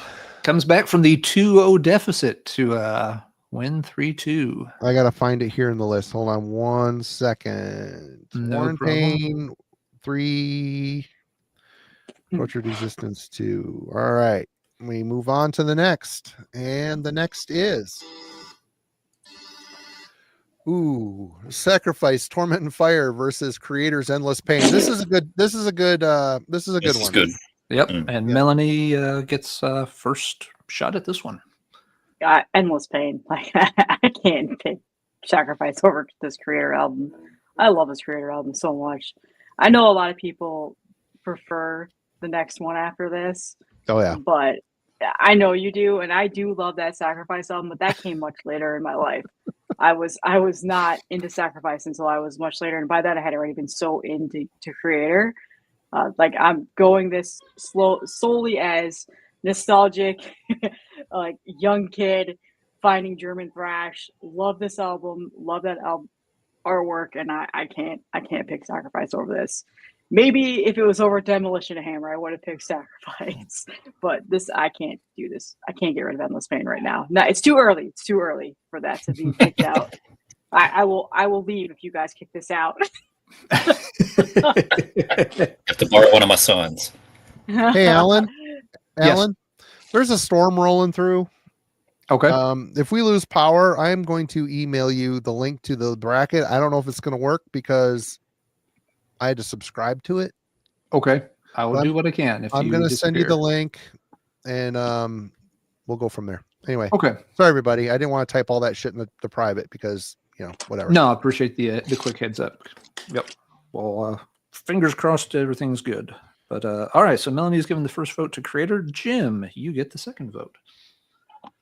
Well, since we're on German thrash, I have to revise something I said earlier in my rage about violence. I do like the first 2 Destruction albums. Everybody don't have to hate me, but I just prefer Release from Agony. So that's my favorite. All right. So, anyway, Endless Pain, man. I started with Creator. I bought Terrible Certainty when it came out. So when I went back to Endless Pain and Pleasure to Kill, they just sounded really weird to me because Terrible Certainty has a lot of just crazy, strange, bizarre, chord phrasings and stuff like that. Especially under the solos, title track, and fucking the first song, the Blind Faith. Yeah, if you listen to like it sounds like Jet Engine's like it's almost like black metal. So I didn't really get too much the first couple of those Creator records, and then it was from there, fucking awesomeness eternally. But so Sacrifice though, man, this is a very recent band for me. Canadian thrash was just something that in the bowels of Alabama, just a lot of that the Canadian bands just didn't make it down there. In my world, and my crew of metal people, and this is pre-internet, of course, and all that stuff. So discovering Canadian thrash and Canadian speed metal came much later in life, but I really love Sacrifice, man. Like the very first time I heard them, I was like, "Oh my god, this is for me!" And it stuck with me. And I was very happy to run across the first pressing of this album, Torment and Fire. So yeah, it's for me. If this was like Terrible Certainty or any creator after that, it would have taken it. But since we're starting the debuts, I got to go with Sacrifice. Okay, so we are one vote for each here, coming into me for vote number 3. I'm going to side with Melanie on this one and vote for Endless Pain. I like that album a lot. Now, I don't have a ton of history with Creator, much longer history with Sacrifice, but I've gotten into Creator more and more over the past several years. And I know Endless Pain is not their best album. It has its issues, but I like it. It does work for me. The Sacrifice is absolutely fine, but it's just another one that I just rarely go back and play anymore. So I will vote for Endless Pain, and that will make it 2-1 in favor of Creator as we head over to Marty for his vote. This is a tough one. I wanna side with Creator real bad because this album rules. It's a great record, but comparing it to that Torment and Fire album, it doesn't feel as together to me. They amped up the intensity and they became better. I mean, they're kids when this Endless Pain came out. Well, so was Sacrifice probably, but Creator got their shit together. They really progressed a lot between album 1 and 2. Oh, definitely. Kill for Pleasure. Pleasure to Kill is just more of the White Claws are kicking in. Sorry. Pleasure to Kill is just a better, more ferocious, feral record. And I think that feral element is present on Torment and Fire. Although Forward Determination is my favorite of the first 2 Sacrifice, this album rips. It's just so evil and savage and well considered, well done. It's just Canadian thrash at its finest. So yeah, it hurts my heart a little bit, but I have to go with Torment and Fire on this one. All right. Well, Simon, Mom and Dad are fighting, so it's up to you to settle this. I'll turn this thing right around. We're going home. Melanie might if you pick against her. She's already threatened. Well, she'll be relieved. Turn in your grave. Creator. I mean, how could turn in your grave? What a fucking ripper, man. God. Anyway. It is. But it is. Creator and Endless Pain for me. I already spoke when we hit Destruction about me and where the German bands fit into the realm of things. I love Endless Pain. I cannot pick between this and Pleasure to Kill. They're both tied first for me. Creator. I mean, the Millie vocal tracks on this, like Total Death, Tormentor, Flag of Hate, just get out of here. That's completely amazing stuff. Proto black metal, basically. I love it so much. Sacrifice, this is not, what is it, Forward to Termination, the second album. That album is superior for me. I really like this first one. I too did manage to get an OG press 3 or so years ago, but I do prefer the second one. And against Creator, sorry, it's Creator. Okay, in a tight one, Creator wins out, and Sacrifice, as Jack said, heading back to Canada. Okay, so let Marty get all that logged. What was it? Oh shit! Creator is the victor, 3-2. I somehow logged out. Hopefully, this is still working. God damn it! If not, we'll get it caught back up. It's no problem. Do you want to move on to the next pair and we'll start voting while you catch up on the other stuff? Oh, wait a minute. View bracket. We're good. Okay, we're good. What was the Creator? 3-2. creator wins, squeaks it out at the buzzer. Okay, 3, 2. And I think I got you all the correct. I got you all the correct information. Should this go If I sideways? need it. Okay. All right. All right. On to our next battle. Jim will be voting first this time. Oh, Jim, do you like either of these albums? Ooh, Sadist, Illusions, Chemical Exposure versus Annihilators, Alice in Hell. All right, so God, this is so easy. yeah, it's not going to be what you want to hear. No, it's right. It's okay to be wrong every once in a while, Yeah. Jim. You know, my favorite Sadist is Swallowed in Black, man. which is great, but not this great. Holy shit! And if Swallowed in Black was up here, that would be crushing Annihilator. But I don't care. I'm not even familiar with Chemical Exposure. I think I heard it like once or twice. But dude, listen to it this weekend. This weekend.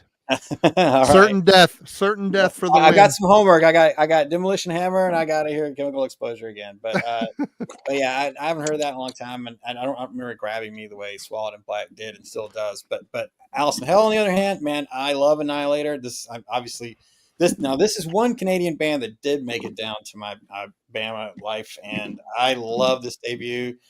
I've been listening to it ever since it came out.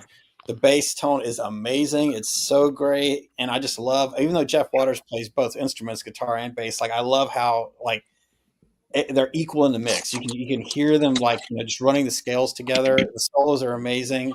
I even love the goofy "ow" listen hell. I love it. I just love screaming along with it. It's just so much fun, man.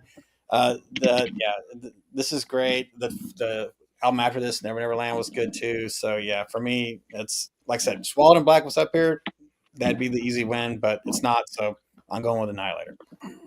Okay. Annihilator strikes first on this one. I've got the second vote. I have a little bit of a soft spot for Annihilator. It is one of those high school bands. What is happening right now? Folks randomly got into, which didn't make sense again that, we had multiple kids, playing, Annihilator on the bus, and nobody is, playing Slayer on the bus. Some things just don't make sense. However, I'm late to say this, but that album is a monster of an album. So I do have to vote for the Sadist in this case. So we'll have it would be 1-1 tie, heading over to Marty for vote number 3. I mean, this is to me the best. I haven't heard all of the Annihilator albums, but this album rules. It is great, very produced, very much leading into the more commercial side of thrash, I think, which is not a bad thing. Bands like Testament and bands fit really well within that category. But this Sadist record, this thing is. They were located in the Bay Area-ish, Antioch, California. I don't know. Dennis in the chat here would. It's closer to LA than San Francisco. Yeah, wherever the hell they're from. This album chews up all of the Bay Area into a giant meat grinder and shits it out. It is a feral, raw. It's just a hot wire, arcing electrical wire fire. It is amazing. This album, Jim, I tell you, listen to this. It's a ripper. You're going to be freak out, man. DeGorgio's bass work on this speeding, just caustic thrash. This should win. This is my pick for what should be at the end, even though I know it's not going to make it. But this album is the end boss of US thrash. This thing is just, they were never this. Swallowed in Black rules, but it's just got better production qualities. And man, this album rules. It's absolutely crushing. I'm going with Sadist all day, every day on this one. Oh, and thanks to Dennis, he's clarifying that no, they were actually closer to San Francisco. I thought they were closer to LA. So, Dennis, thanks for the geography lesson. Appreciate it. All right, so we've got 2-1 in favor of Sadist, and it goes over to Simon for vote number 4. I like the Annihilator, Alice in Hell. I also like Never Neverland. I've got both. They're both very similar to me. I've got some experience with both, but I haven't quite decided if I like one more than the other. They're both really solid. This is such an interesting pairing because these two bands couldn't be further apart if you tried. Oh yeah, it's not really fair pairing, but yeah. We've got this like brutal but youthful, angry thrash on the left, and we've got this technical, sometimes progressive thrash on the right. The saddest, I've got the Illusions version, the Canadian press that they did. And just a flex there, just flexing. Yeah, I've got the Illusions version. All the original pressings go to Australia to die. That's where they go. Yeah, They end up in Simon's garage. or Brendan Von Doom or Jeff. Those three are the ones that are Frederick too. Frederick's eating up all that stuff too. Anyway, go ahead. But like I love the Satis. It's chemical exposure, illusions, whatever we want to call it. That's the choice for me here. It's again, you're going to see a theme with me all the way through this. I'm tending to pick the more angry thrash. The Annihilators are great, but I kind of don't even really think of them that much as thrash. I know they are, but in my head, thrash is the thing on the left, not the thing on the right. So, Sadis. All right, Melanie, it's already been decided, but your thoughts on these two albums? Yeah, no, I had never really cared much for Annihilator. Like I own Alice in Hell and their second album, and like I'll listen to them. But again, I think I align more with they're kind of more of that commercial, like popular sounding thrash that I feel like when people talk about thrash, they always throw this in there. That Sadist album, I've always thought of it as Illusions. So like I forget that Chemical Exposure was the other name of it. But yeah, no, I love that album. It's so brutal and just raw sounding, and that was way more up my alley. Like, and when I first started getting into thrash, and the more I listened to it, the more I loved it. And I think like their first two albums are untouchable in my opinion when it comes to thrash albums. I do like Annihilator. I think if they had gone up maybe against like Heathen or something like that, maybe I would have picked them over Heathen. Maybe, I don't know, but I can't pick them over this album. That's for sure. Jim, this weekend you're going to be sending me a text, dude. This Sadist record ripped all the skin off my sack. Yeah, it's coming. It's coming. That's gonna be crazy, man. Because I really love Swallowed in Black, but yeah, maybe I'll check it out. The first song, Certain Death. If that doesn't knock you to the floor, then something's wrong. Yep. So what did everybody get a go on that? Yes, a 4-1 vote in favor of Sadist. One. Damn it! You have to do the first one first, just in case you have to enter the first one first. Right? Then, yeah. Okay. Yeah. You can't skip to the second one. It messes. Yeah. It zeros us out. That's what I was doing wrong last time. All right. Gotcha. Next up, all right. I vote first on whatever comes up on the screen. Tankard Zombie Attack versus this isn't even a contest. Testament the Legacy. Yeah. I like the Tankard debut quite a bit. It's a very fun album, very punky, great sing-along choruses and stuff. It is a very fun record, but let's not belabor the point. It's not in the same league as the Testament debut. That's the best Testament record. They came out. Many folks would agree with that statement without even blinking. So I don't know if I do, but that's not the question tonight. Regardless, the Legacy is an easy pick here for me. Marty, I'm assuming you agree. I mean, if that was Tankard's Chemical Invasion, it would have been a more difficult conversation because that album for sure is fan-fucking-tastic. But Zombie Attack, you're right, Alan. I'll Muppet your mirror your sentiment. It's fun. Every song title is in the chorus 4 times, type of thing.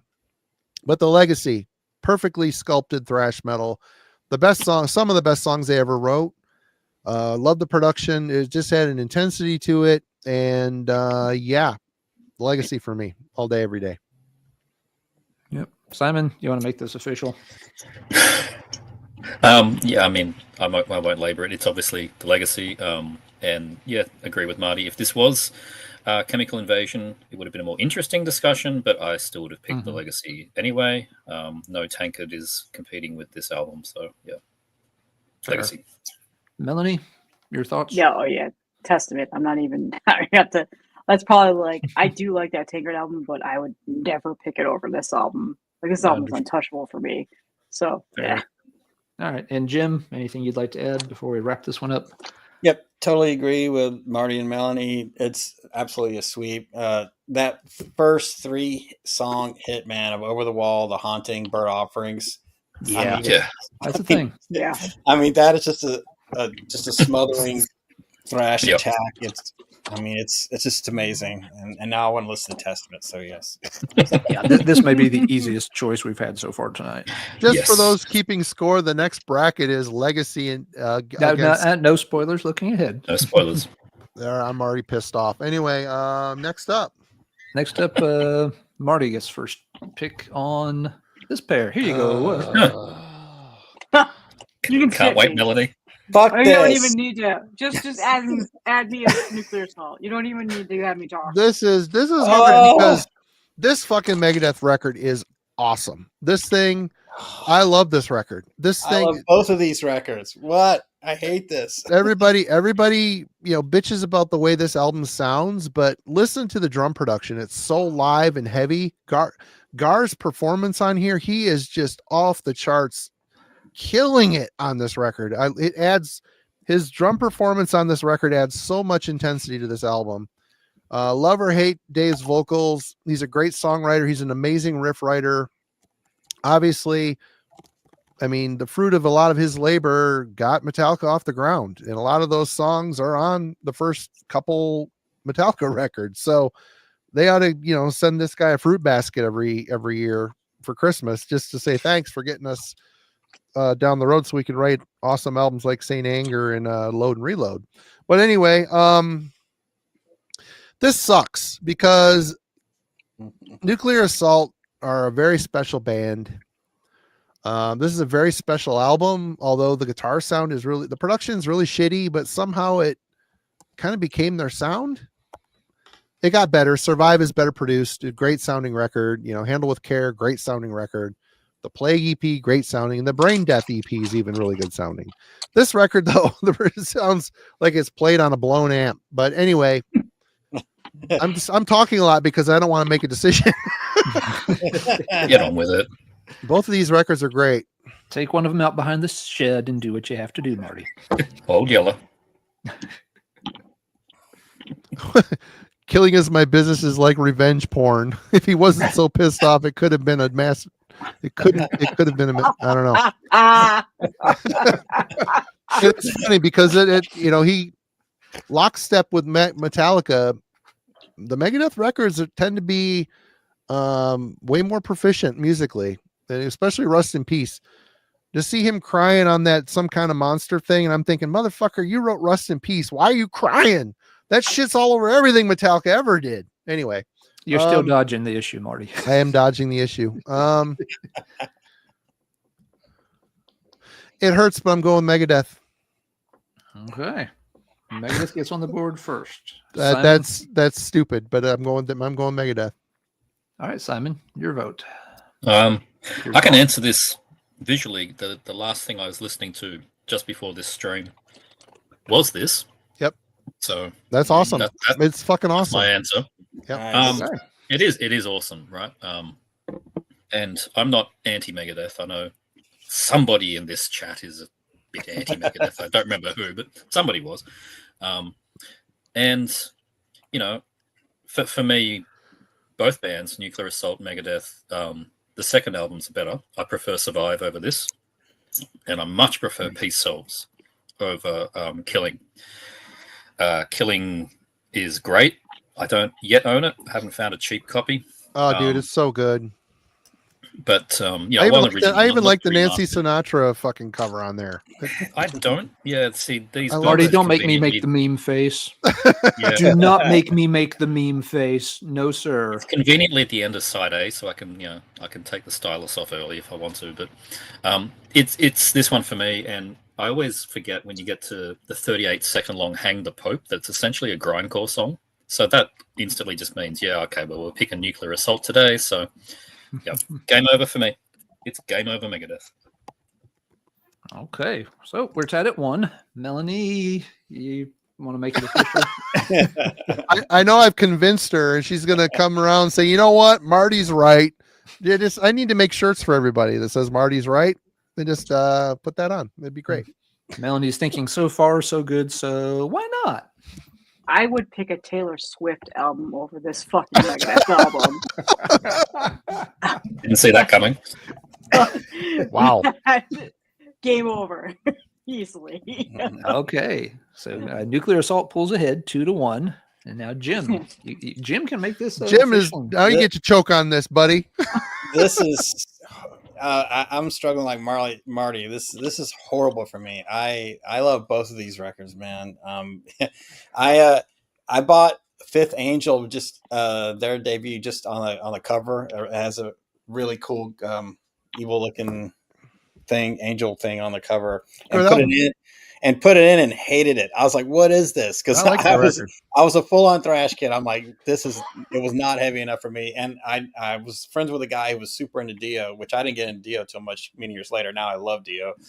But he was like, hey man, I love that. And I was like, I got this Nuclear Assault thing and I really don't like it. I was like, yes, here, you take that. I'll take this just by the cover.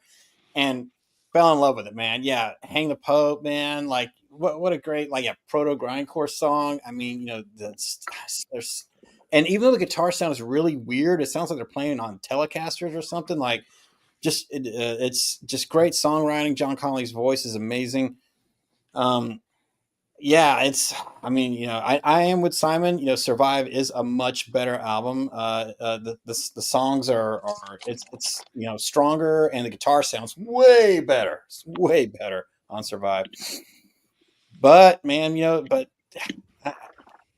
I really love Killing's My Business too, man. So killer bass tone. I love that Dave Ellefson's bass is the loudest thing on the record. You know, the guitar sounds super weak, but I'm okay with that. I really love the bass on there. So I'm gonna cry myself to sleep over this one, man. Yeah, this is brutal for me. I will say that on any given day, I would much rather listen to Nuclear Assault in general, aside from Rust in Peace. But man, I really love Killing's My Business. In terms of album to album, I think I got to go with Killing. I think Killing's My Business is just a better record. But oh god, I hate saying that. I feel like I'm gonna regret that like 5 minutes from now. I'm so sorry, Nuclear Assault. Okay, that ties it up at 2 apiece. Brutal. Who's Interesting. Who's next? Who's choosing? I have the deciding vote. We're tied at 2. Both these albums have flaws to me. You know, I like aspects of both albums, and they both irritate me in certain ways too. So we're going to let the chat sort this one out. Chat, starting from now. This is horse shit. Starting from now, the chat has Alan. 60 seconds to make a choice. If you posted something before in the chat, that does not count. I'm not backing up 30 posts to count. Starting right now, I'm going to start counting. Starting right now, Jeffrey go Frank chat, picks go. Megadeth. Chat, we love you, but what the fuck? Overkill picks Megadeth. BBMD picks Megadeth. Zach picks Megadeth. William picks Nuclear Assault. So it's 5-1, 6-1 from Dennis, 7-1 from RM. Tim has 8. Tony gives Nuclear Assault their second vote. Devin gives Nuclear Assault their third vote. Riddick gives Megadeth another vote. And Nuclear Assault gets a vote from Sunday. Oh, look at the disappointment on Melanie's face. Nuclear Assault gets a vote from Carl.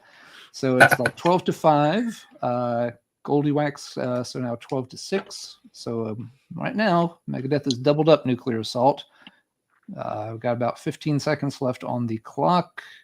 Tomahawk gives Nuclear Assault vote number 7.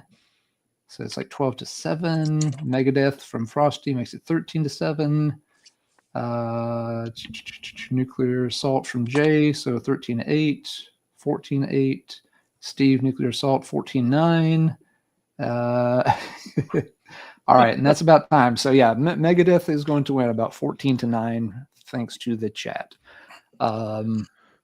And yeah, again, both of these albums are considered classics. They both have issues for me, so I'm happy to let the chat get involved. Wherever here you are, and I'm make the sorry, call. John Connolly. Yep, Nuclear Assault did not survive that round. Oh, Had to make Simon groan at least once. It's been as a positive it though, is we 90 get minutes. to see we get to see Melanie go through this all over again. Well, Yeah, the damn bracket got reset and it's all back to zero. So we've got no. Doomsday for the Deceiver one, Zombie Attack, we can catch back up real quick. No that problem. one, Fistful of Metal lost. I'm just gonna make it 0-5 just to keep it because I don't. Oh yeah, remember. you don't need the votes. It doesn't to matter. be accurate. Let me see what else is here. Infernal Here, I can give Overkill, you the Eternal winners if you need Nightmare, Marty. 0-5. What the fuck? Why did it do this? I paid for this shit today. Morbid Visions 1. Yep. 0. That Voivod 1, right? 5. Yep. War and Pain 1. 0. You should have 10 winners so far. Endless Pain 1. And what one? Killing Is My Business. That one. It just won 3-2. 3-2 over. Yeah, it truly was game over for Nuclear Assault. Show No Mercy 1. Show No Mercy 1. 4-1, if I remember right. 1. Why didn't it fucking save that shit? It should have saved that shit. Anyway. Okay, we're all back on track here. So This let me next double pair is check. going to suck. Well, they're starting to kind of suck a little bit more frequently. They are, but yeah. The next round is really going to suck. Well, we got 6 more in the first round that we got to work through. Hold on one second. I just want to make sure Killing Is My Business 1. Okay. Yep. All right, let's get back to this. Simon will kick off the voting on. These yeah. Possess 7 churches versus Corner RIP. Yep. This is bullshit. This is a lot of bullshit right This here. is total bullshit, man. This is not random. You guys. Hey, you want to be the best, you got to beat the best. So what the hell? no getting to the top without grinding through some tough ones. Hey, cheers to all 132 people in the chat. Y'all rule. Cheers. All right. Hope folks are having a fun time with this. Simon will break the ice here. Yeah, I grumbled at the start, but when I look at it, it's actually pretty obvious for me. Me too. I've got quite a few Coroner I can pick from. I really, really like Rip, and that's the only best one. LP. It's the only one I've got on LP. I've got the others excluding Grin or whatever it's called on CD. I don't have that. I don't want that.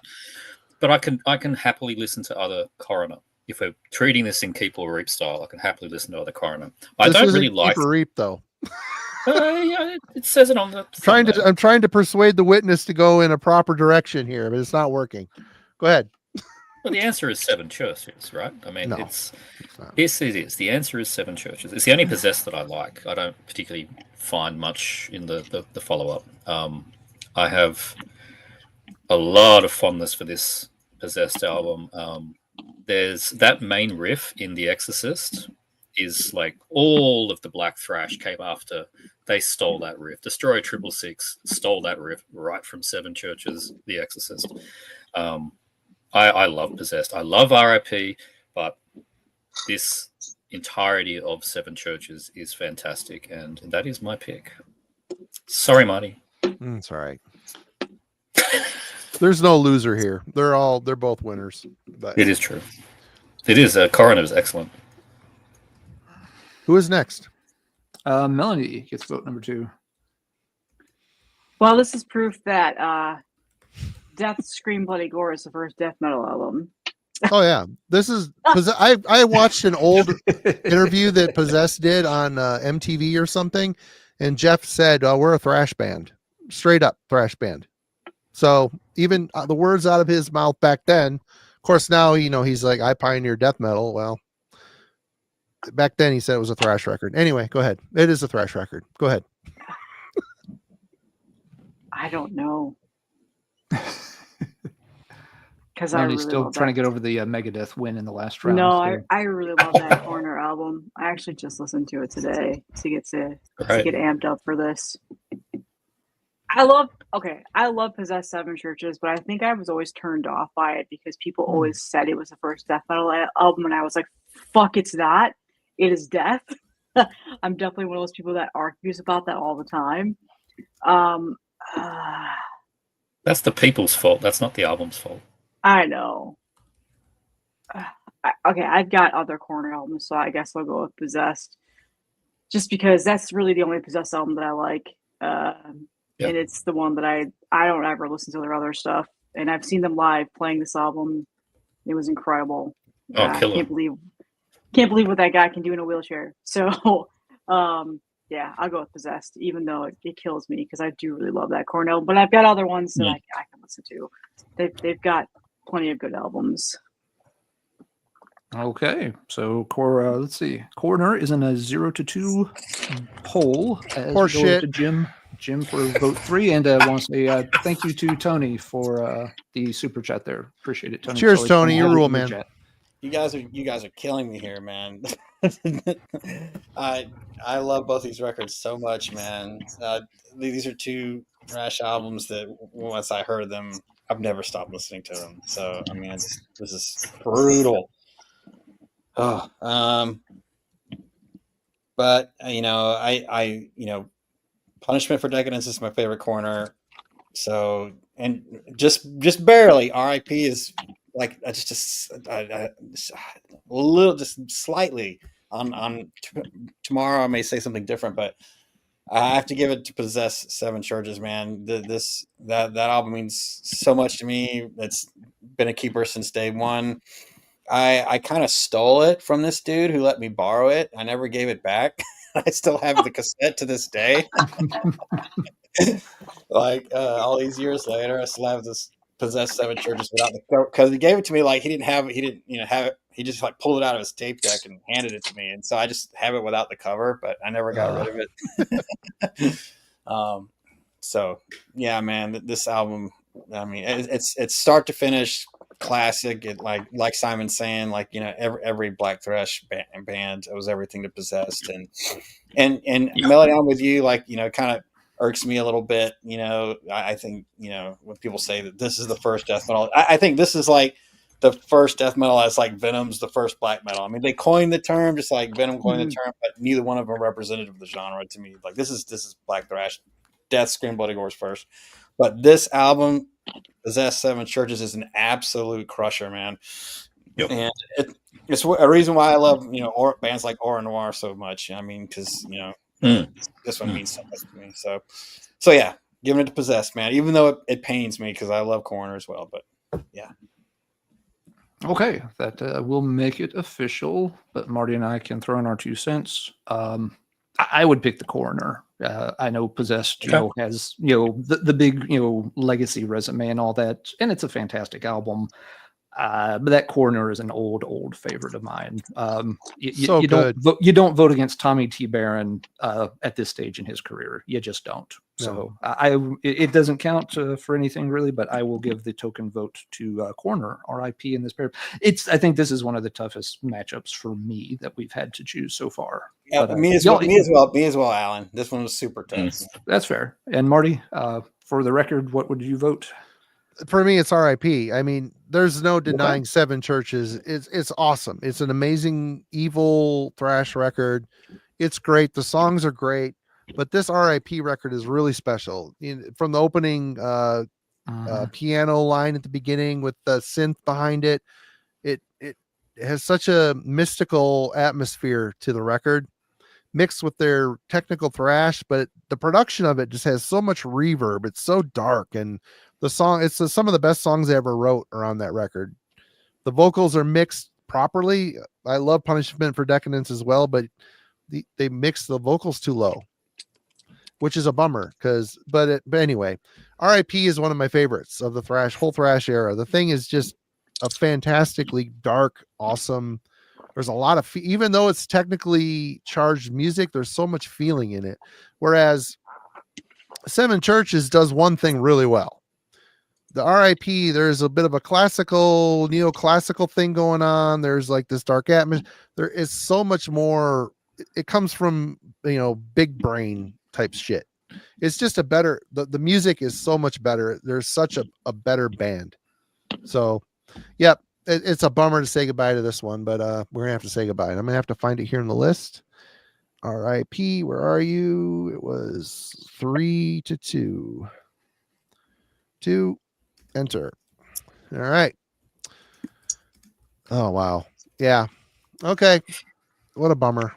Okay. Yep, but that's how it goes. I don't even have the energy to flip a table, so I'm just gonna Marty's, sit here and Marty's sulk. just depressed. I'm gonna sit here in my own juices and stew for a while. Okay, here we go. I guess it's time to say R.I.P. to Coroner. Oh, Next wow. up, another easy one. Death Angel, the Ultraviolence versus Overkill's Feel the Fucking Fire. Melanie will kick us off here.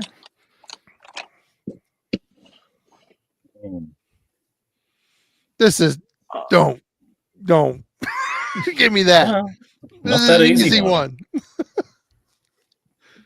Oh, I'm gonna go with Death Angel.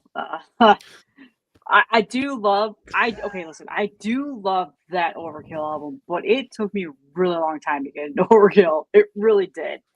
Yeah, I did not love Overkill until fairly late in my life. The Ultraviolence was just one of the first CDs I ever got. Nostalgia. I loved Death Angel. And if I pick Overkill, I rarely pull that one, to be honest with you. I don't know. I know I'm going to be probably in the minority here. I know, Marty, you want to kill me, but this is what you get from Megadeth, so I'm picking Death Angel. yep. All right.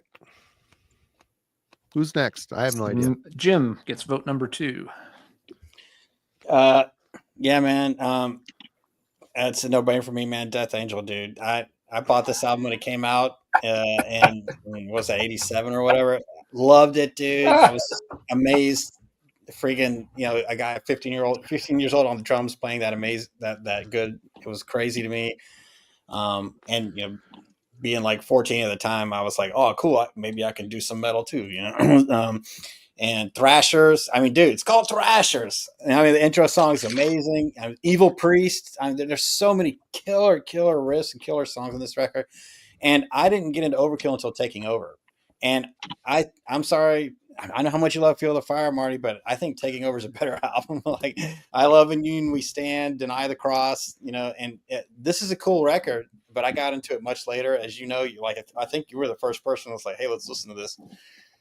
For me, but it's a good record, but I much prefer Taking Over and Years of Decay for Overkill. But Death Angel, I think this is it was their debut, and I still think it's their best one. I love this record. The instrumental, the Ultraviolence, is amazing. So yes, yep, Death Angel for me, man. Okay, so Death Angel starts out 2-0. I go next on this one. I definitely vote Feel the Fire here. It's one of my favorite albums. The Ultraviolence is a good thrash album. It's a great album. I love it. There's one thing, the drummer's 15. That's so nice. I don't give a fuck. Everyone always makes this huge deal out of that. It's just but he's only 15. Cool. Why does that affect my liking of the album or not? I've never really understood why that becomes the central focus of the Ultraviolence. You card the drummer in every band you listen to, and they get extra points if they're not old enough to have a driver's license. I don't fucking care. Other thing with the Ultraviolence, while it's a good album, for me, it's always felt a little one-dimensional. I like a lot of the songs on it, but it just feels like it's just okay, let's just play as fast as our little 15-year-old learner's permit feet can play and call it a day. And they do it well. But it was amazing because I was 14 and it was inspiring, dude. I guess if you were younger and looking up to them as some kind of boomer, you bought it when you fucking came out and you were younger, you thought it was cool. Dude. I hope by the time I'm 15, I can play that fast too. Okay, I'll give Jim a pass on that one then. Well, then you start to thinking In the Night Side Eclipse by Emperor was written by 16-year-olds. That just completely blows my stupid brain out of my skull. Anyway, go ahead. Yeah. Now, I will say one point, against the Overkill album here, and somebody, it may have been Jack, just pointed it out. On this particular album, Overkill really isn't in thrash mode yet. And we did talk about this amongst all the panelists a few days ago. There were some of these early albums that we could have left out and said, well, technically, it doesn't feel like a thrash album yet. But it was also going to feel really, really weird to leave bands like Anthrax and Overkill out of the mix. So we did leave them in. And Ultraviolence is fine, but there's no way I'm picking it over Feel the Fire. So Feel the Fire is now on the board, but it's still behind 2-1. We head over to Marty, so I think we all know where this is eventually heading. Simon, be prepared to render judgment after Marty has his say. Oh, Tim. Drummer 15 is like saying you gotta like Def Leppard because they have one arm. Hey, Tim, but what if they have a 15-year-old one-armed drummer? Oh, Platinum. Okay, well, there's no. I'm going to say straight up of these two records, I would say Death Angel, the Ultraviolence, is the thrashier of the two records, and it's a great record from start to finish. I love the record. Yeah. And it's 100% killer record. When I heard the album, I was blown away. I still love it. It's probably the best Death Angel record. Feel the Fire is Overkill didn't become a thrash band until taking over. But on this Feel the Fire record, there is something about this record that is so fucking special. This thing, if you had to, like, if I could hold on to this record and throw the rest of the Overkill in the trash, I would do it. Even though Years of Decay rules, Horoscope is awesome, Taking Over is great. I love a lot of Overkill, but this record, it's so uniquely American metal mixed with punk. The songs are so good. The songs are so catchy, and there's the metal. I don't know, man. There's Rattlehead. I mean, there's some fast double bass thrash shit on here too. Don't get me wrong. There's some killer fucking songs on here. It's just a special record, from the album cover all the way to the Sonic Reducer cover from the Dead Boys. I mean, I love this thing. I never get tired of listening to it. It just instantly clicked with me. And for me, it's Feel the Fire, 100%. Both are killer records. Don't get me wrong. There's no wrong pick here, but I love Feel the Fire. You say that. It's a favorite. Yeah. Either way. All right, Simon. Once again, you have to be the grown-up here. Well, Marty says there's no wrong answer, but would you, Marty, like to borrow this sign? You're gonna need it. I'll just think it in my head over and over and over again. You just think it loudly. You got to show it again. That comment was blocking your face there, Simon. It was his. I didn't see it. It was his get fuck sign. Oh yeah. Nice. There we go. Marty might need to borrow it. Yeah. For me, this is the best debuts from each band. I mean, as in, like, the best album from each band is their first one. But I really like the next sort of three Overkill. I'm not much of a fan of any Death Angel past this one. And I really, really like this Death Angel. So, Marty, you're going to have to start smiling, because we're going with Death Angel on this one. Wow. Yep. There's so much horse shit happening right now. R.I.P. first, and now Feel the Fire. You got to be fucking kidding me. So 2 to 3. Okay, that's fair. I can take it. It's all good. Overkill felt the fire and got a little bit burned. I'm sorry. If it was Years of Decay, there'd be no contest, but it felt the Ultraviolence is what it felt. So what you're saying is the kids won this round. They got the participation trophy. Good job. Kids get in for free. Not taking into consideration how funky they got and fucked it all up. But anyway, here we go. Have a soul. All right. We got to finish this first round by 11 o'clock. Here we go. Sodom's Obsessed by Cruelty versus Exodus Bonded by Blood. Sakes. Jim gets to break the ice on this pair. Oh my God. Man. Melanie, you'll get the deciding vote if it's a tie. Oh.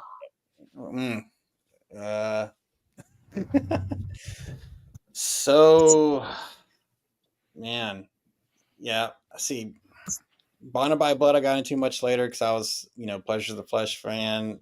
For Sodom starts with me, Persecution Mania. Oh, I mean, oh, okay. I think, because neither one of these are like albums that when I reach for these bands' records, I don't reach for either of these records. I'm Really? kind of with you. I'm kind of with you there, but yeah, I don't. They're my go-tos for both. Yeah, no. For me, it's Pleasure of the Flesh for Exodus, and definitely Persecution Mania. And Sodom, and way better record. I do like the EP though, the Sodom EP, Express of Sodomy or whatever. That's great. One with My Atonement on it, great. Anyway, yeah, I think though, just for like, and because they're neither my go-tos, I think I'm just going to go with the one that's just more of a crusher, and I'm going to go with Sodom, but only for that reason. I mean, because it's crusher, but yeah, for both of these bands, it's their later output that has significance for me. So. Okay, so Sodom gets the first vote. I get vote number 2 here. Yeah. Bonded was not one of those albums we listened to much as kids. We got into Exodus a bit later. It was Fabulous Disaster was the Exodus album that always floated around high school. So I didn't hear Bonded until kind of later, like early 90s, 92, 93. And by that time, Thrash was, feeling a little bit passé. So it took me a while to warm up to that album very slowly over the years. I like it nowadays. It's good. It has its place in history for sure. The Sodom album is a mess. It's weird. Some folks in the chat have mentioned is it even a thrash album? It's a weird one. But it's one that I have always had a soft spot for. I think it's just a cool fucking album, whatever the hell it is. So I'm going to second Jim's vote, and I'll give another vote to Sodom here. So Sodom gets a 2-0 head start. We'll see if Exodus catches up any when Marty casts his vote. It's a good pairing, but I would say for me, I agree with Jim. For me, Persecution Mania is my Sodom record. I do like Obsessed by Cruelty, but I agree also with Alan. It's a mess. And I think Exodus Bonded by Blood is a really well-written album. When I got that tape around-ish when it came out, I listened to the shit out of it. I can still sing along with the whole damn thing. I would say I don't grab it often because I only own the cassette. But the truth of the matter is I don't listen to Exodus much anyway. So when I did, I love Pleasures of the Flesh. I love Fabulous Disaster. And then they went to Force of Habit and Impact is Imminent and just completely lost me. But Bonded by Blood, although it came out later, it was definitely the first thrash record, I think, here in the US, one of them. And I think it's a great record. I like the songs on it. Yeah. Bonded by Blood for me. The Obsessed by Cruelty is too much of a mess. That's fair. Okay, so Exodus is on the board with a vote. Now Simon has usually gone for the more extreme stuff, which might indicate Sodom. But as we've said, the Sodom is also a messy affair, and we'll have to see if it's too messy for Simon. I love mess. Mess is great. But that's why I think this pairing is great, because this Exodus is like sloppy as is so sloppy, but it's great. It's the only Exodus I care about. I've got no real interest in the ones after this. They're not a hugely important band for me. I like the Exodus, but the Discord server was entrusting me in picking German bands tonight, and I'm not letting them down. The answer is Sodom. I already said that's my go-to one. I love the sloppy black metal sound. Yeah, as Jack pointed out, is it really thrash? Hey, it's on this list, so we're going with it. At the very least, it's black thrash. It's next to Morbid Visions. Like we've got that as well. I love it. I love this album, the EP before it. I tend to listen to the really early Sodom before I listen to later Sodom. I'm regretting looking in the chat. It sounds like they're probably going to eviscerate me right now. But anyway, Sodom is my pick. Yeah, Bonded by Blood is a kind of a classic thrash staple for a lot of folks. So there will be folks not happy about the way this is going, but oh well. So it is official. But Melanie, your thoughts? What you'd like to contribute? I think Bonded by Blood is the most overrated thrash album ever. Okay. And that's not saying I don't like it. I love it. I love Exodus. I love even older, like newer Exodus that they've been putting out. I do love them, but Still a good band. yeah. But this Exodus album is so overplayed for me. It's so just not. It's so overrated. Like I would never pick it over Slayer. I would never pick it over Sepultura. I would never. Yeah, I just exactly. wouldn't. So, in that Sodom album, and yeah, it's probably got some black metal leanings to it. But at the time of hearing it, I didn't know what the fuck black metal was. It sounded evil. It was heavy. It was just something I'd never heard, and it blew my mind. And so, and yeah, I prefer Persecution for Sodom as my favorite album, but I'm going with Obsessed by Cruelty just because it really it grinds my gears when people just put Exodus as Bonded by Blood on a pedestal. I'm like, there's so many other better albums. It's a great album, don't get me wrong, but even their next album is so much better than this one. Like I cannot stand how overrated it is. Yep, some albums that definitely happens to all of us. I think where people just idolize a certain album, and we're just like, but why that one? I get what you're saying. Yeah. Okay, so Sodom moves on. Exodus does not. And Marty will update the bracket. Already done. We're moving on to the We've next only got one. a few more here in round one. And Melanie picks first this time. We have Artillery, Sphere of Tomorrow versus Holy Terrors, Terror and Ooh. Submission. Nice. It's Oh, easy. Easy. I can't remember the last time I listened to Holy Terror, unfortunately. Dude, you need to listen to Mind Wars and set your shit straight. Yeah. Get your life together. Yeah. I just, but I also don't remember the last time I listened to this Artillery album. Like, this is not the first great. Artillery album It's a great record. that I would pick off the rack from their discography. Wow, this is actually hard because I'm not as in love with both of these. So it's kind of, I could go either or, it would be fine with. I'm going to go with Holy Terror because I think I enjoy them a little bit more than Artillery. I do like Artillery, but again, Holy Terror I feel like is one of those more like underrated bands that maybe not a whole lot of people really think about, especially when it comes to thrash albums. They'll see Artillery and just pick it because I feel like they're a little bit more common, and just in my opinion. But I do like this Holy Terror album. I have listened to it so long. I don't remember the last time I listened to Fear of Tomorrow. So I'm just going to go with that. Again, this is kind of a pick that I probably could have gone either way, and I'm not going to be angry about. I don't really have like very close connections with any of these albums, but I'll go with Holy Terror because I know that I think I like them just slightly more. Okay, so right. First vote is Holy Terror. Jim, you get the second vote. 1000% Holy Terror, man. Holy Terror. I mean, this band means a lot to me. When back in the day when I was buying vinyl because it was cheap, and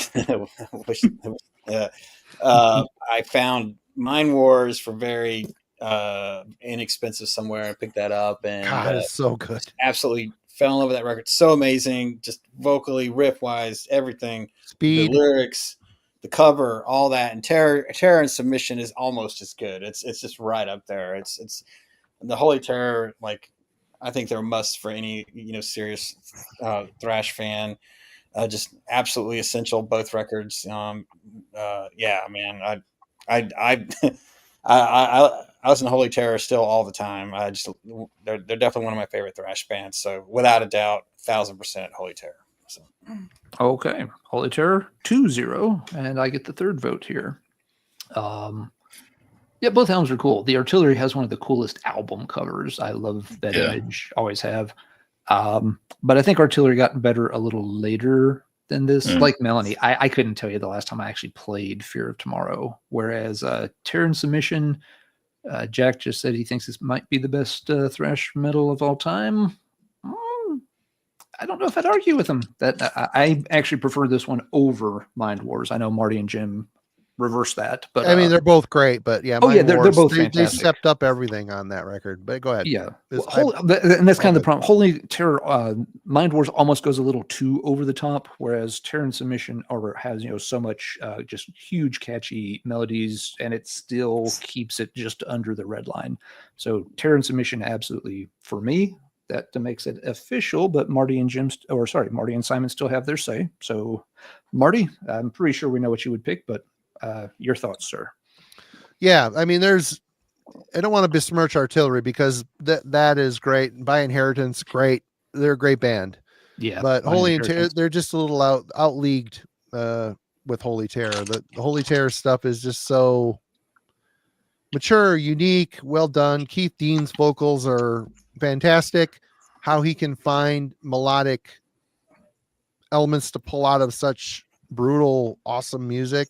Completely original vocal style too. I mean, completely original vocal style. Yeah, yeah, and in the way he like to throw a bunch of words in and bark them out and not sound like rap. It's just he's just a great singer. Rest in peace, Keith Dean. But R.I.P. Yep, Holy Terror for me, man. Terror and Submission. All right, Simon, and your thoughts for the record? Yeah, it's a wipeout. Holy Fair Terror enough. for me on this one. The Artillery is good, but for me, it's like the epitome of a 70% album. By Inheritance, the third one wipes the floor with. It's a great record. Yeah. By Inheritance is my go-to for Artillery. And the second, the one in between, I prefer over Fear of Tomorrow as well. I forget the title, but so out of the first three, Artillery, it's my least favorite. I do like it. It's very muddy and pretty raw. But Holy Terror, and I like that Terror and Submission is so different to Mind Wars. Like you've got, depending on your day of the week, you can pick a Holy Terror for a Monday and a different one for a Tuesday. It's Holy Terror. I won't labor it anymore. All right. So clean sweep there. All right. Next up, Jim will cast the first vote here. Sabbath, History of a Time to Come versus Forbidden Evil. These are both great too. I think you guys are punking me, man. Jim's like, I want to go back to Wednesday night. They're nicer over there. Yeah, it is, man. It's like easy. We talk about one record. We write about song to song or whatever. It's definitely a different universe. Okay, Sabbath, man, utterly original, such a great record. The coolest thing that Terry Date ever did was play in this band. But I got to give it to Forbidden, man. Like, Maze just said it, man. Chalice of Blood, dude. When I first heard that song, it was absolute thrash attack. I had my dad stomping on the floor above me because I had it cranked up all the way in the basement, man. Just that riff, man, welcome to the Church of Lies. Are you kidding me? And the riff, man, when it comes in with the drums, it's like that crazy, like scaled riff, like I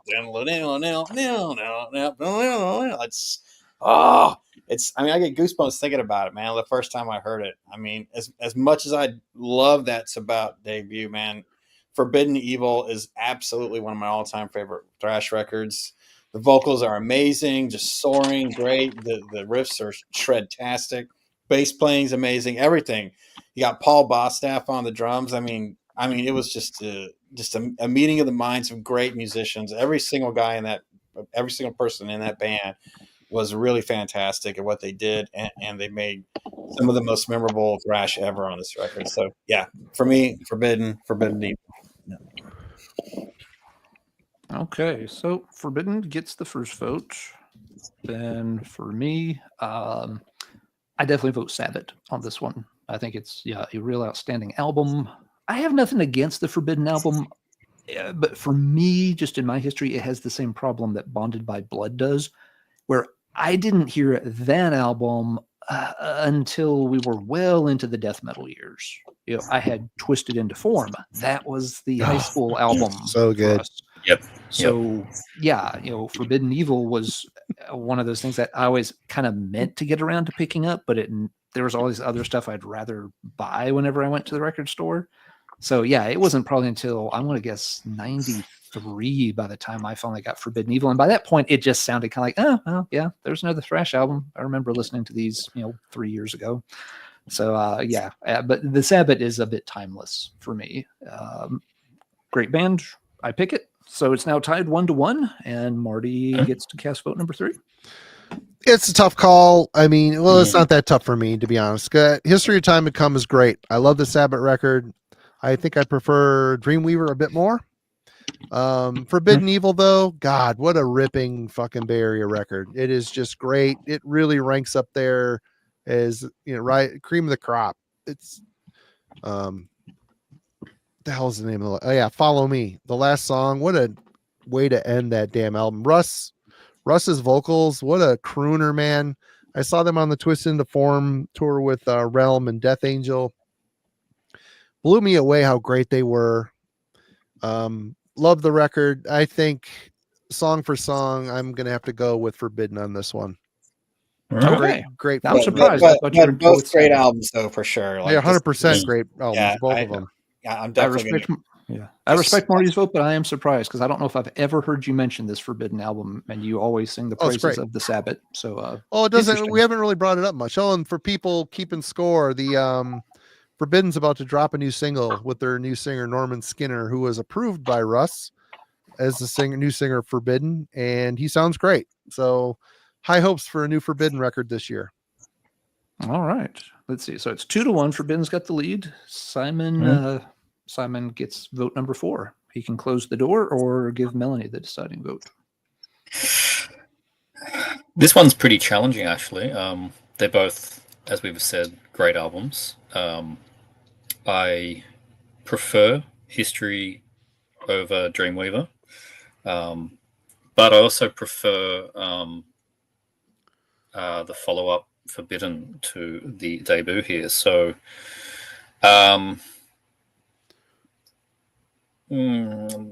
logically, I'm going to have to go Sabbath. I do prefer Twisted Into Form when it comes to Forbidden. It's the one I put on more. Which is surprising because Forbidden Evil is a little bit more brutal. It is. But there was something about it originally. And I've like, the first time I heard Forbidden, it was Forbidden Evil. And this is one of those, like, when nostalgia or history hasn't quite worked in your favor. I heard that album first and I didn't really like it. Then years later, I heard Twisted Into Form and went, holy shit, this is amazing. So that made me go back and check out Forbidden Evil. And now I'm like, oh yeah, I get it. But it's still second place. Whereas I never put on Dreamweaver. It just never comes off the shelf. It's always history. So yeah, and that's probably that's my bad. I should, like, tomorrow actually go and take it off the shelf and put it on. A lot of words sandwiched into the songs, but it's great. I like Dreamweaver, but it does feel like an incredibly long album to listen to. It seems to take a long time to get through that one, so I don't play it all that often either. So that'll be my homework. I'll give it another go, but I'm picking History, Sabbath. Okay, Melanie, you gotta settle this. I'm gonna sound like Ken here, but I've always preferred Sabbath's demos over their first. Oh, really? Shout out to Ken. Nice. No, I'm gonna go with Forbidden. Sabbath came so late in my life, and Forbidden's first two albums I always was a huge fan of. They were so much more accessible for me back then. And these came so much later in my life. I do think they're great albums. I think they're both great albums, and I do own both of them. But for the most part, I would always pick Forbidden over them, just off the shelf. It's just a more familiar listen for me, and that's what it really came down to, unfortunately, for this one. This was tough. This was tough. They were both really good albums, but I'm okay with my pick. Okay, then Forbidden wins 3-2. I'll say I think of everything we've done in the first round, I think this one surprises me the most. But that's just me. The Forbidden album has always had a good following, so I shouldn't be that surprised. But we have one paired left in round one. Hold on. Sorry. The damn bracket's going fucking crazy. Things are just... No worries. I'm keeping a backup record over here, Marty. So if I don't know we need why it, it's fucking got it. changing the numbers here. It makes no sense. 3. It's all good. God damn it. Okay, I think we're all square here. Let's go to the next one. All right. So I take the lead on this pair. Whiplash, Power and Pain versus Razor's Executioner song. Nice. I have to go to the bathroom again. I'll be right back. Damn it. No problem. Old All man right. bladder. So yeah. Okay, yeah, this pair, I won't belabor it because we've spent a lot of time on round one. I'll go with the Whiplash. I like both bands. Whiplash, yeah, very good, very overrated. I like Razor stuff. Executioner song is just not my favorite Razor album. There's a couple that I do like better. There's nothing wrong with this one, but it is one of those albums I can put it on sometimes and love it. And I'll put it on other times and I'll be like, yeah, it's okay. So I seem to be back and forth on that album over the years. Whereas the Whiplash, yeah, just, consistently, yeah, obviously a really strong one. So I will give vote number 1 to Whiplash. And see, we can come back to Marty's vote. So Simon, we'll give you the second vote on this one.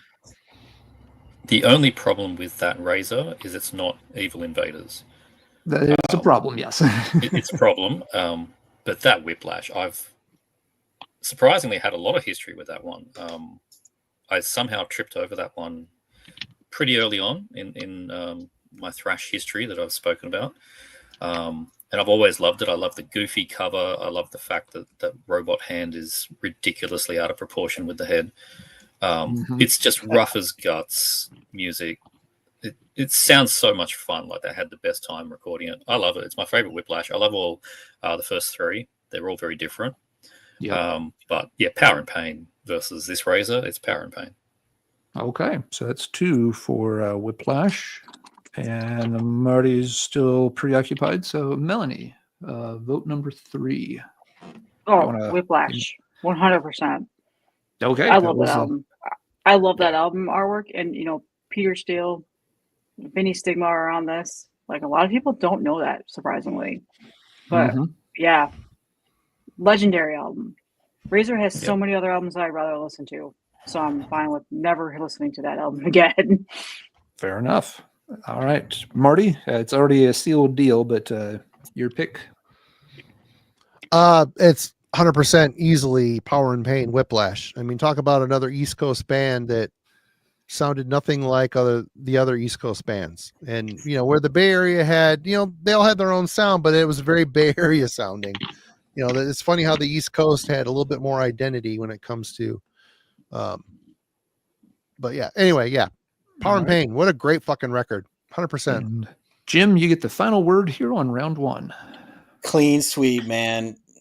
Killer vocals, just searing voice, and just riffs that go on for days, man. Whiplash, Power and Pain is just a crusher, dude. I absolutely love this record. It was my pick on Album Club just like a couple months ago.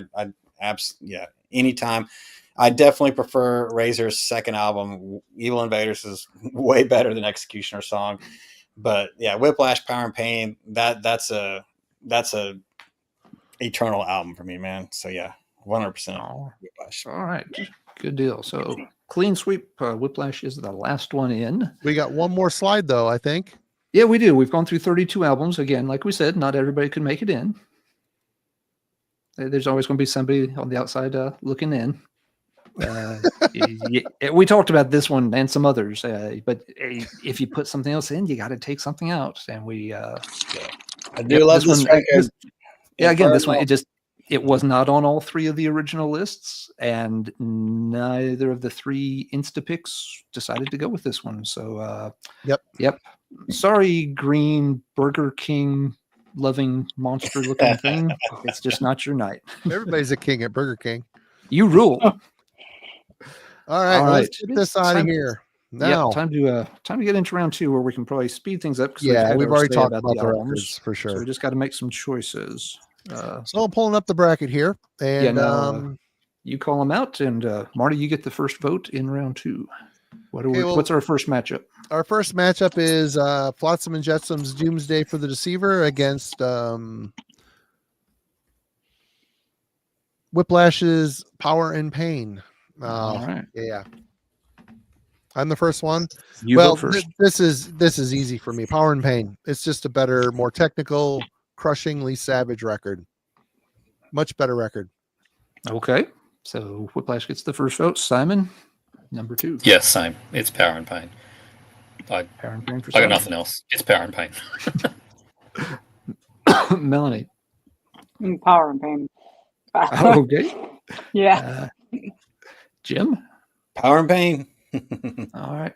And I'll just make it a clean sweep. And Flatsom and Judson, thank you for playing. We'll have some nice parting gifts for you backstage.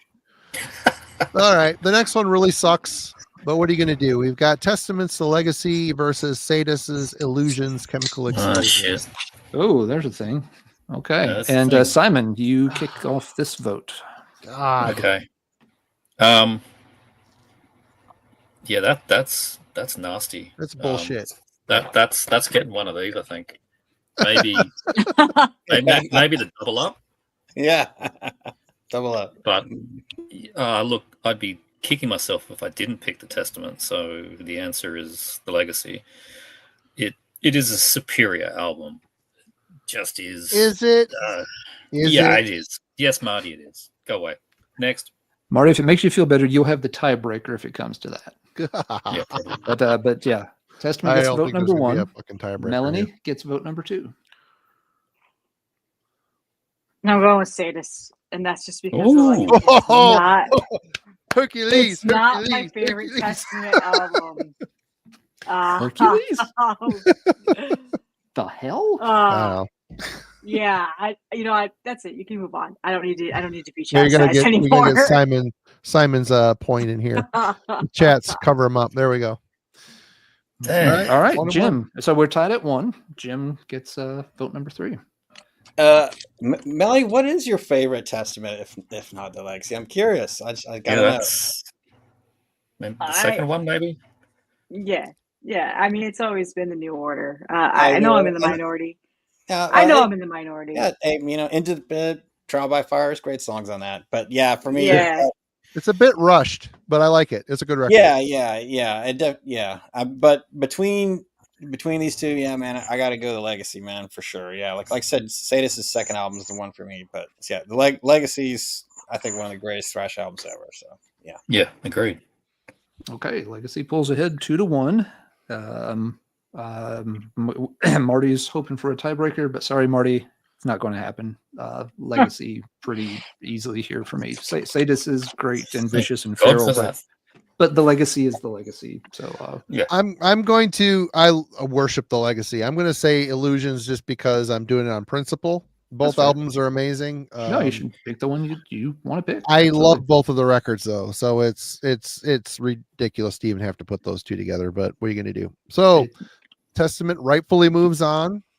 Next How could up, we not? right? We have Creators. No, we don't. We have Blood Feast, Kill for Pleasure versus Death Angels, the Ultraviolence. Okay, and this one, Melanie, you start. Oh Jesus. Help me, Jeebus. Jesus, take my vote. Damn, that's really tough. I'm gonna go with Creator. Should we just? We're doing Blood Feast versus Death Angel. Oh, sorry, you're right. Yeah, Jesus Christ, I'm thinking about Creator. Blood Feast. Yeah, definitely. I love that Death Angel album, but I only picked it just because I wasn't familiar with the last one. But I love that Blood Feast album just a little bit more. I listened to it a little bit more than the other albums. Right. A little bit of the underdog here, but sorry.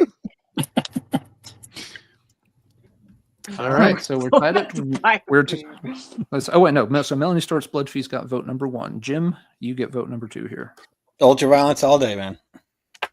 Okay, that ties it up at 1-1. Let's see. Blood Feast is Blood Feast, but Death Angel has a 15-year-old drummer. I never understood why I was supposed to give a fuck about that. Like all teachers, you truly hate children, man. He had one out of spite. I want to grow up to play drums. Sit down and shut up, Johnny. Do your math.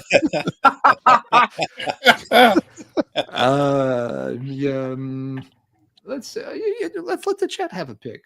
Oh my God. Oh, 60 seconds. on, Alan. I refuse to vote for the 15-year-old drummer because of only that. But Blood Feast again, I never play it, so I'm looking at. Let's see, I'm starting with Tony's vote for Death Angel.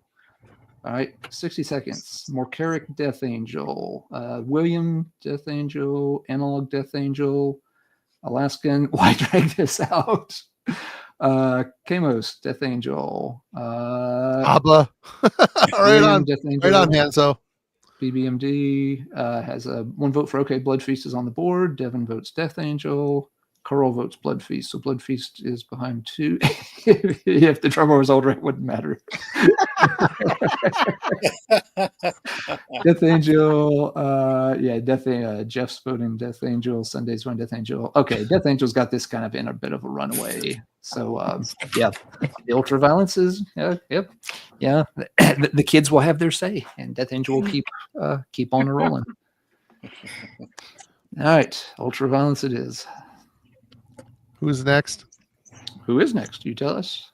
No, we're picking. I haven't had. I'm so sorry. Jim gets to pick first on the next one. No, on this one, I didn't get a choice. I'm going. I haven't done that yet. Sorry. Yeah, sorry. Got carried away messing with the chat there. Okay, so Melanie has voted Blood Feast. Jim has voted for Death Angel. I have voted for Death Angel. So yeah, it's only 2-1. Actually, the kids have not won yet. Marty can crush their young dreams right now. I'm crushing the young dream. I love that Death Angel, but I'm picking Blood Feast just because I think they should go. Fair enough. Yep. And Simon. Blood Feast. Fuck you. All right. Pleasure 2, Ultraviolence 3. All right. Blood Feast makes it. Democracy works. The next round. All right, we've got the Teutonic Thrash battle. We've got Obsessed by Cruelty versus by Sodom versus Destruction's Infernal Overkill. Well, this is easy. Well, Simon will definitely be picking a German band.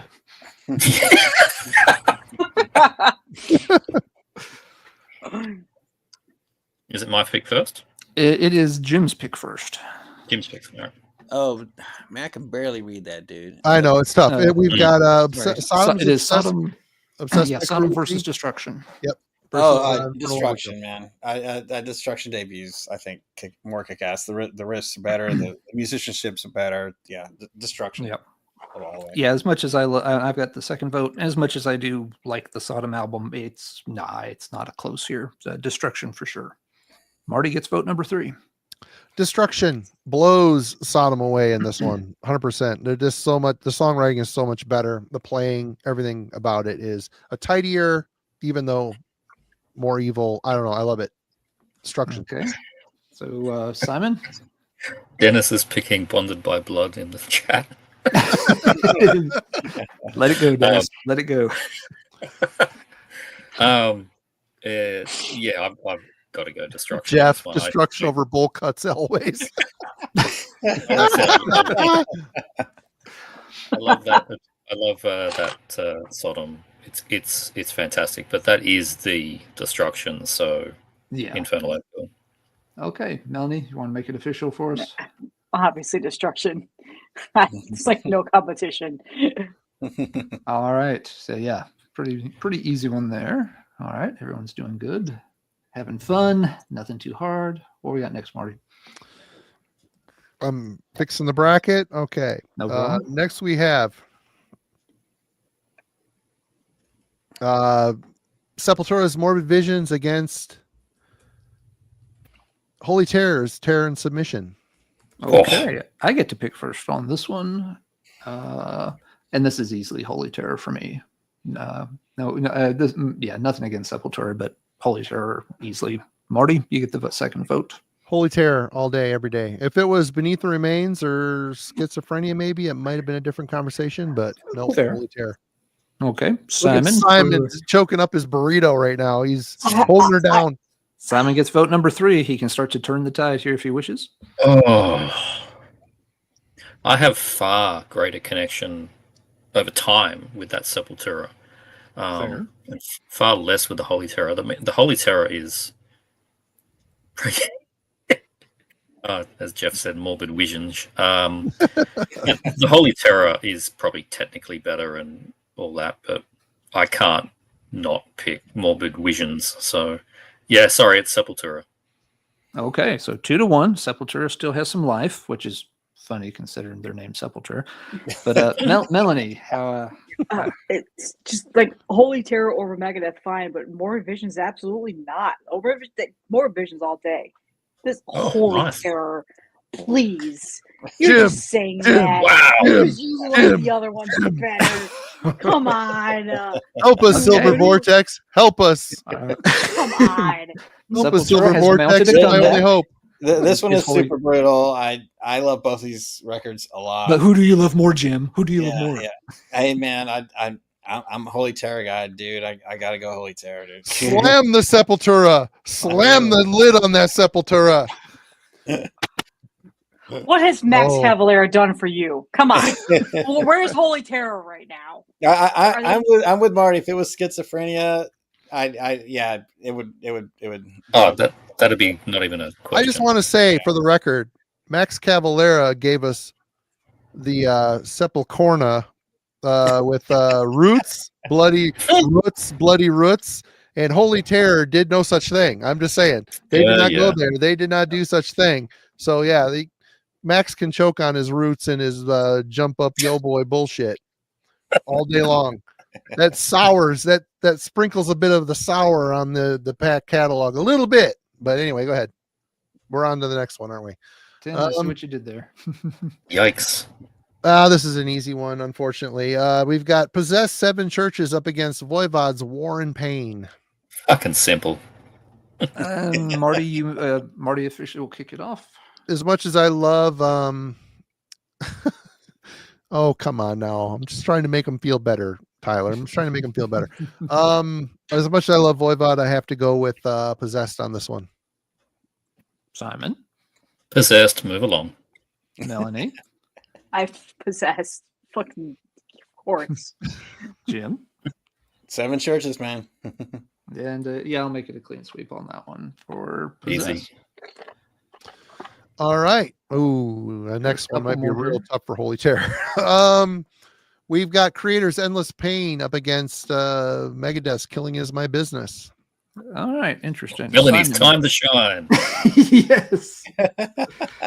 And but Simon actually gets to kick this one off. I pick Creator anyway. As I've said, I gravitate to the nastier thrash, and I absolutely love that debut Creator. So Endless Pain. They are German. All They are right, very Melanie. You can just skip me. Like, come on.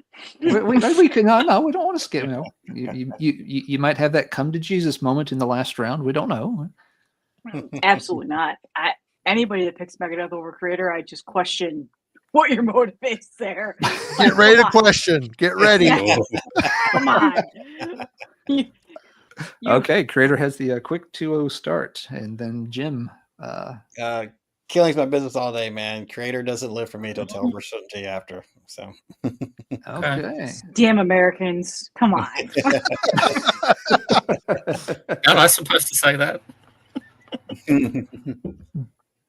Okay, so we have 2 votes for Creator so far, 1 vote for Megadeth. I am next. This one's a little wonky for me. Again, have a soft spot for the Creator album, but I recognize it ain't their best. The Megadeth album probably, is probably the better album, but it's always just had some things about it that irked me. Nancy Sinatra being items numbers 1 through 7 on that list. Yeah, because it when you want to be screwing. I don't know what just happened, and I don't think I want to. I'm going to start doing shots. All right. Do that again, Morty. I'm going to start doing shots. Yeah. I know I probably should pick Megadeth here, but I'm going to pick Creator, and we're just going to let Megadeth drift on off into the night here. But Marty, you do get your say for Megadeth, although it's too late to save them. Really? Oh, bummer. 'Cause It's 3-1. I love that creator already. record, but like I said, they get way better in the next album, and that Megadeth album rules. Musically, it's a better record. I'm going Megadeth. I'll agree. It's probably musically better. I just have a hard time with Killing Is My Business for reasons. Mm. So, yep. Okay. Megadeth does not make it past this round. I think we have one more pairing in this round. Is that correct? 3, 2. Yes. Yep. Okay. Who's our final two? Oh, so unfortunate here. What's going to happen? But we've got Forbidden Evil versus Slayer's Show No Mercy. Oh, well. Let me just prepare the sign.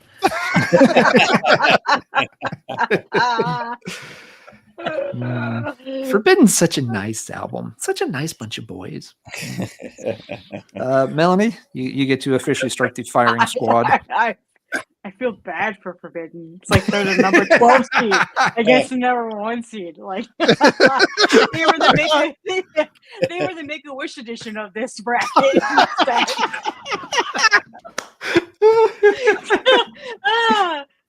Fucking Slayer all day. I would, yeah. Fucking Slayer. Are we all going with Slayer on this one? We'll make it a fit, Jim. There's no contest, man. Yeah, dude. As much as I love that Forbidden album, the Slayer is the Slayer. Oh no, Mercy is absolutely critical, man. All I can see from passing further. All I can see in my head right now is like Russ from Forbidden sitting in a hospital bed, and like John Cena comes up to him with an autographed picture. It's like, hey, champ, you're gonna make it through, yeah. Yeah, but they don't. They don't. All right. Well, let's Slayer's kicking ass and taking names. All right. Do we need to catch our breaths here at the end of this round? That round took 15 minutes after an hour and a half. That was good. Yeah, we're good. We're good. So let's do recap for the folks listening at home, so that everybody knows what's made it into this round before we start down the list. So we've got 8 left. The 8 are Whiplash, Power and Pain, Testament, The Legacy, Blood Feast, Kill for Pleasure. Nope. The other one, Pleasure for Kill. Nope. It has the words pleasure and kill in the title. Didn't the Ultraviolence win that? Death Angel won that one. No, Blood Feast won that one. Yeah, I think you got that one wrong. I think we got outvoted, Mari. I think Blood Feast took it. Yeah. No, Blood Feast took it. Yep. Yeah. Oh shit, I had that wrong. Yeah, I totally thought that Death Angel won that. Nope. Blood. I was kind of surprised, but Blood Feast did win that one. Well, they're going to lose the next one. So we'll see. We have Destruction, Infernal Devastation. We've got Holy Terrors, Terror and Submission, Possessed 7 Churches, Creator, Endless Pain. Good for you, Creator. You made it on through. They're not going to make it the next one. And they may have some trouble. We've got Slayer, Show No Mercy is the 8th one. So those are the 8 albums we have left. Any just general thoughts or opinions? Anything surprise anybody that made it into the top 8 here? I'm Blood surprised Feast by might keep Blood this Feast. I'm a little surprised Blood Blood Feast, Feast has made it through 2 rounds. Nothing I'm against happy. it, but The rest of Yeah, them, the rest of them, I understand. I don't understand. yeah. I would understand any of these other than maybe like Artillery. I mean, if Artillery was here, or I mean, Holy Terror, to be honest, well, that is here, but it's still going to get crushed in the next round. I mean, I'm a little surprised the Creators made it this far, just because most folks do not rank that particular Creator album all that highly. it's great. It's got a lot of character. And Oh yeah, no, I like it a lot, but it's a building like block. Simon said, I'm happy it's this far, but I wouldn't have been surprised if it got knocked out along the way. I did expect to see Kill 'Em All further than this. I wasn't expecting it to see Destroyed in the first round. Yeah, Well, it's Kill up 'Em against All. Slayer. Kill I 'Em mean, All had a tough first draw. It's kind of Absolutely. it's the Altars of Madness of from our Yeah, death stream all over again. Altars should have made it further, but it ran into necroticism early. Yeah. Yeah. Anyway, any other thoughts, Melanie? Anything about this? I don't know. Final No. I gotta go pee. I'll be right back. Oh, okay. Yeah, no problem. We'll wait for Hold the Melanie to fort get back down. before we start the round. We'll hold the fort down. Yep. But yeah, again, big thanks to everybody who's watching. It's been very active chat. We're driving some of you batshit insane, I understand, but you knew what you were signing up for when you logged on. But we do appreciate everyone contributing and chatting. Yeah, Jack, I think that's what happened to Altars, if I remember correctly. Didn't necroticism win it? Necroticism It did end won. up winning the whole thing. So, but yeah, I think it was I the was album very specifically that knocked out Altars of Madness, which Kellen is still curled up in a fetal position under Both his are desk. amazing records. I mean, there's no loser here. I mean, it's great shit. No, there is a loser. Oh, yeah, there was a Yeah, loser. result. but I There's a mean, yeah. loser. Somehow Altars lost. Yeah, and if I remember right, I think I picked Altars and you and Patrick both picked Necroticism. So I think it was a 2-1 split on that one. And we had 150 people tonight. So cheers, everybody, for hanging out with us. We appreciate all of you. Cheers. Indeed. hope you're having a good Hopefully- time. Again, yeah, it is all at the end of the day just for fun. So, Yep. And I do want to say too, appreciate folks in the Discord who helped generate the original 100%. list that we worked from. We wanted to include y'all because, yeah, we appreciate y'all's support. Wanted you to be part of this, and then thanks to the chat for voting on a couple of these too. Sure, I could have voted, but they were pairings I didn't have a strong feeling on, and wanted to make sure the live chat got to weigh in and have an impact as well, and they have. And All if you're right. not a member of the Discord server, get on there. Go join the link. Go check it out. It's a lot of fun. Busy all week long talking about records, recommending shit to each other. Good community. Definitely an awesome community we've got going on here. So cheers to all of you for that. Indeed. All right, is everybody ready to strap in Ready. for round 3 here? Hello, doggo. Let's see. Melanie, I think you get the first. No, you had the first vote on the other one. So Jim will get the first vote on whatever happens here at the start of this round. All right. We've got Whiplash, Power and Pain against Testament the Legacy. Oh man, this is okay.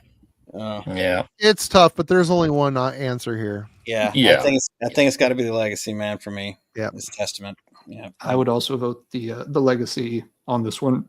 Marty, sounds like you do as well. Yeah. I mean, they're both amazing records, but the Legacy wins out. And me. Simon, sounds like you do as well. Yeah, I have Legacy. to. Okay. Wow. Whiplash gets completely swept out of that round, but the Legacy Hmm. is a bit of a juggernaut here, to no one's It is. surprise. All right. Well, rubber's hitting the road for our friends in New Jersey. So we got Blood Feast, Kill for Pleasure versus Destruction's Infernal Overkill. Okay, that one's mine to kick off, and I'll join Simon on Team Germany and cast the first vote for Destruction. Marty, Destruction. Yeah. Simon. Blood destruction. Whoa, I see what you No. did. Melanie And yeah, Destruction. and Jim. The riffs, man. Infernal Overkill. Wow, this round's really easy. Why aren't all the rounds Fought easy? well. It fought hard.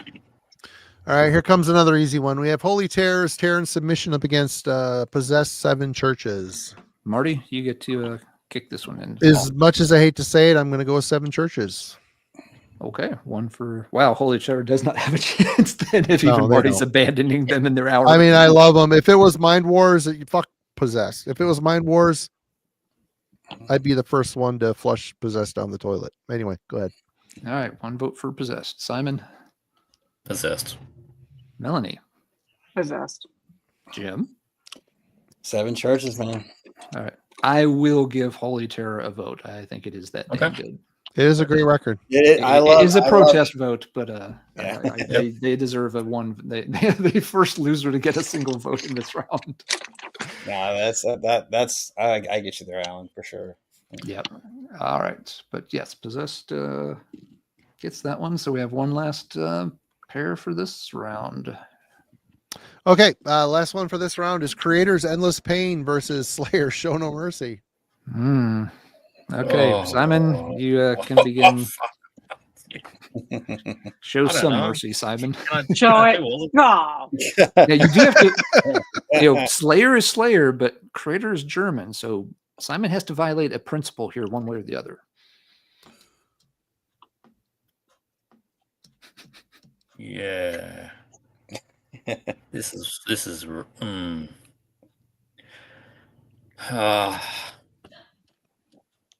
If this was the second Creator record, I would be picking Creator. oh, 100%. Yep. Fucking Slayer. Fucking Slayer. but I'm sad about picking that, but I do pick it. Melanie? Slayer. I mean, yeah. No, Slayer. I do love Endless Pain, but I can't pick it over this particular Slayer. I can't pick it. No. Okay, Jim, make it official. Show no mercy all day, man.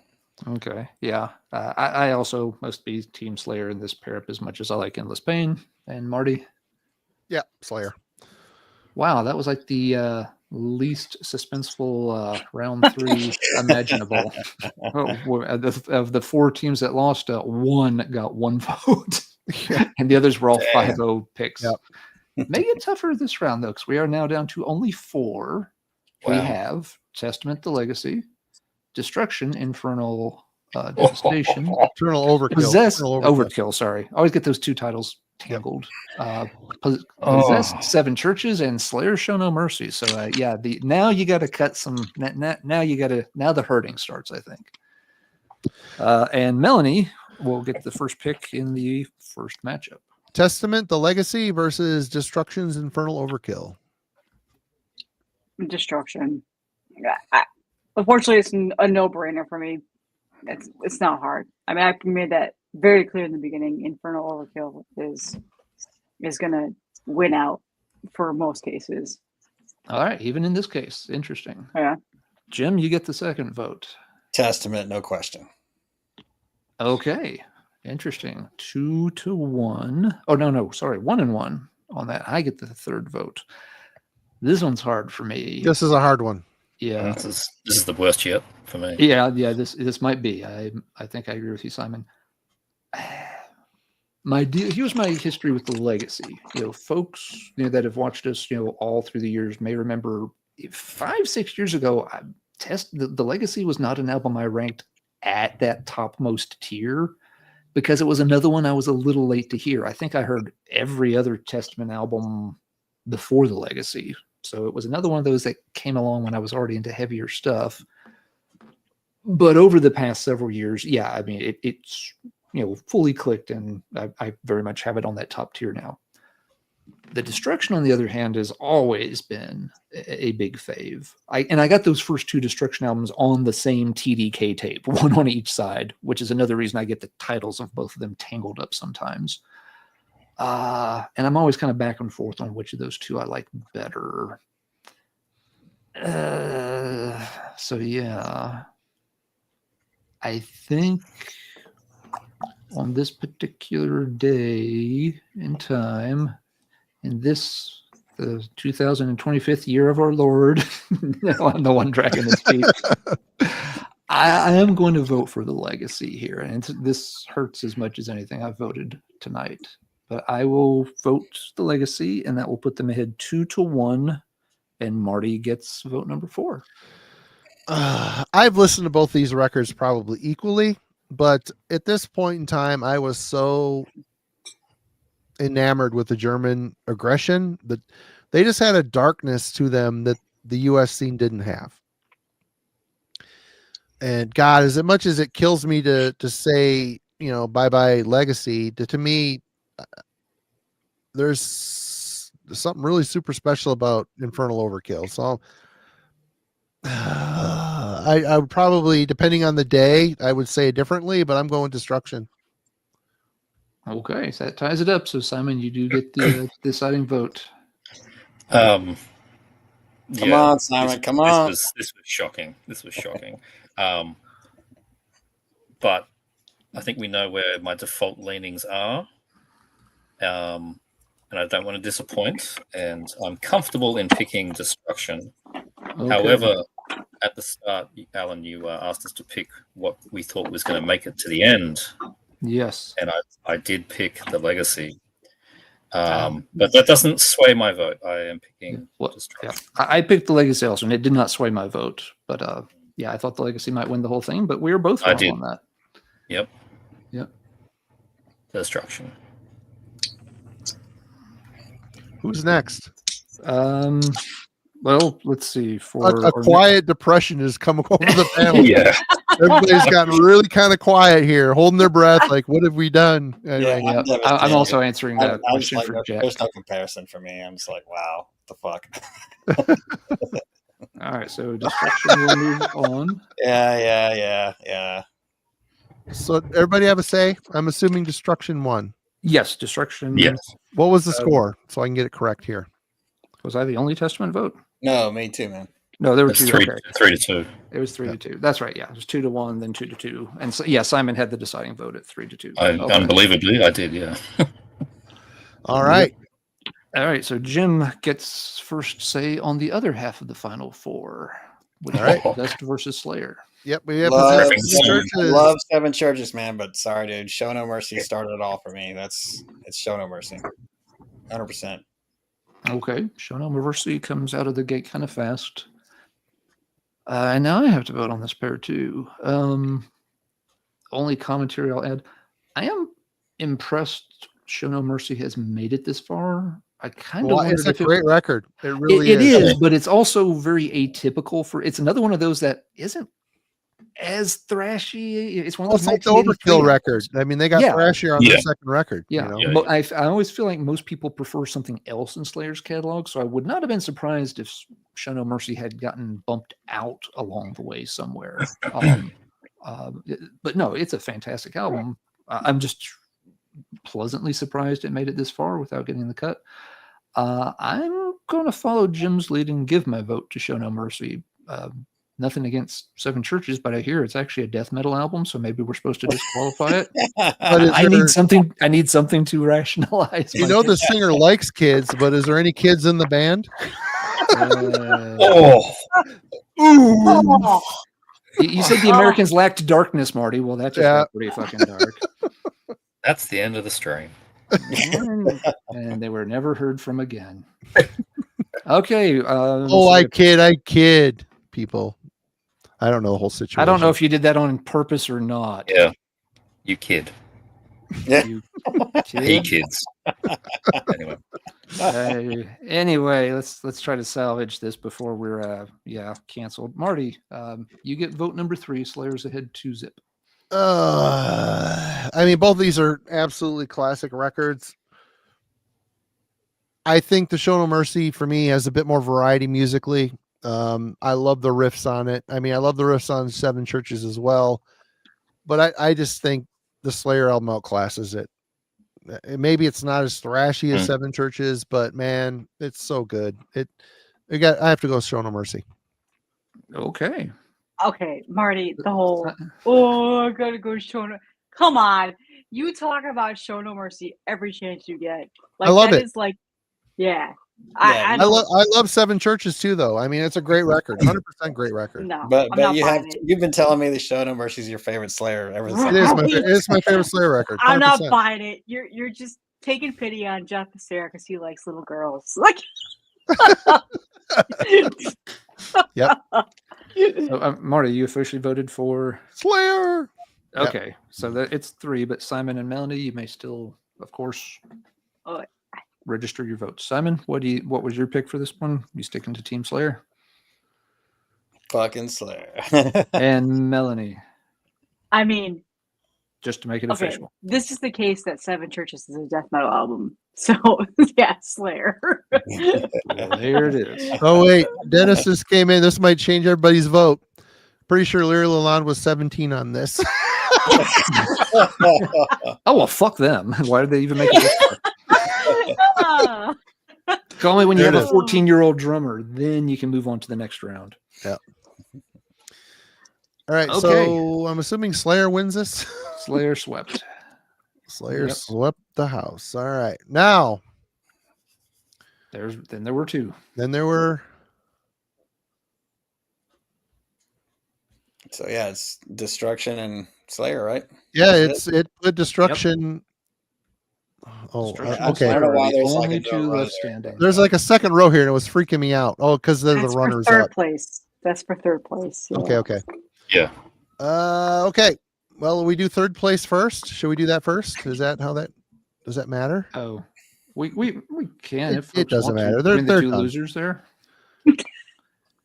Between Testament and Look at those 2 losers down there. Should we see who loses first? See who loses first. Testament. Okay. Well, Testament, the Legacy versus Seven Churches.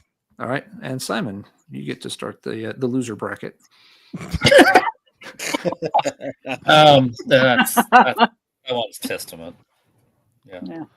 Testament for Simon. Melanie? Yeah, Testament for sure. Jim? Man, I think I'm gonna go 7 churches on this one, man. Okay, Possessed is on the board then. But they're not for long because I'm picking the Legacy and closing that up. I'm doing the Legacy too. They're both good records, but I prefer the Legacy, I think. Okay, so Testament will be 3rd and Possessed will be 4th. Okay. And that means we've got our championship round here, and Melanie will get to cast the first vote in the Destruction versus Slayer. Now, she's been Team Destruction all night. Will she show Slayer any mercy? I for sure thought Show No Mercy was going to win tonight, and I'm still convinced it's going to, but I'm still going to go with Destruction. I listen to that way more than Show No Mercy, unfortunately. So I got to stick with my childhood first love thrash album, Destruction. Okay, so Destruction gets the first vote. Jim. Show No Mercy, 1000%.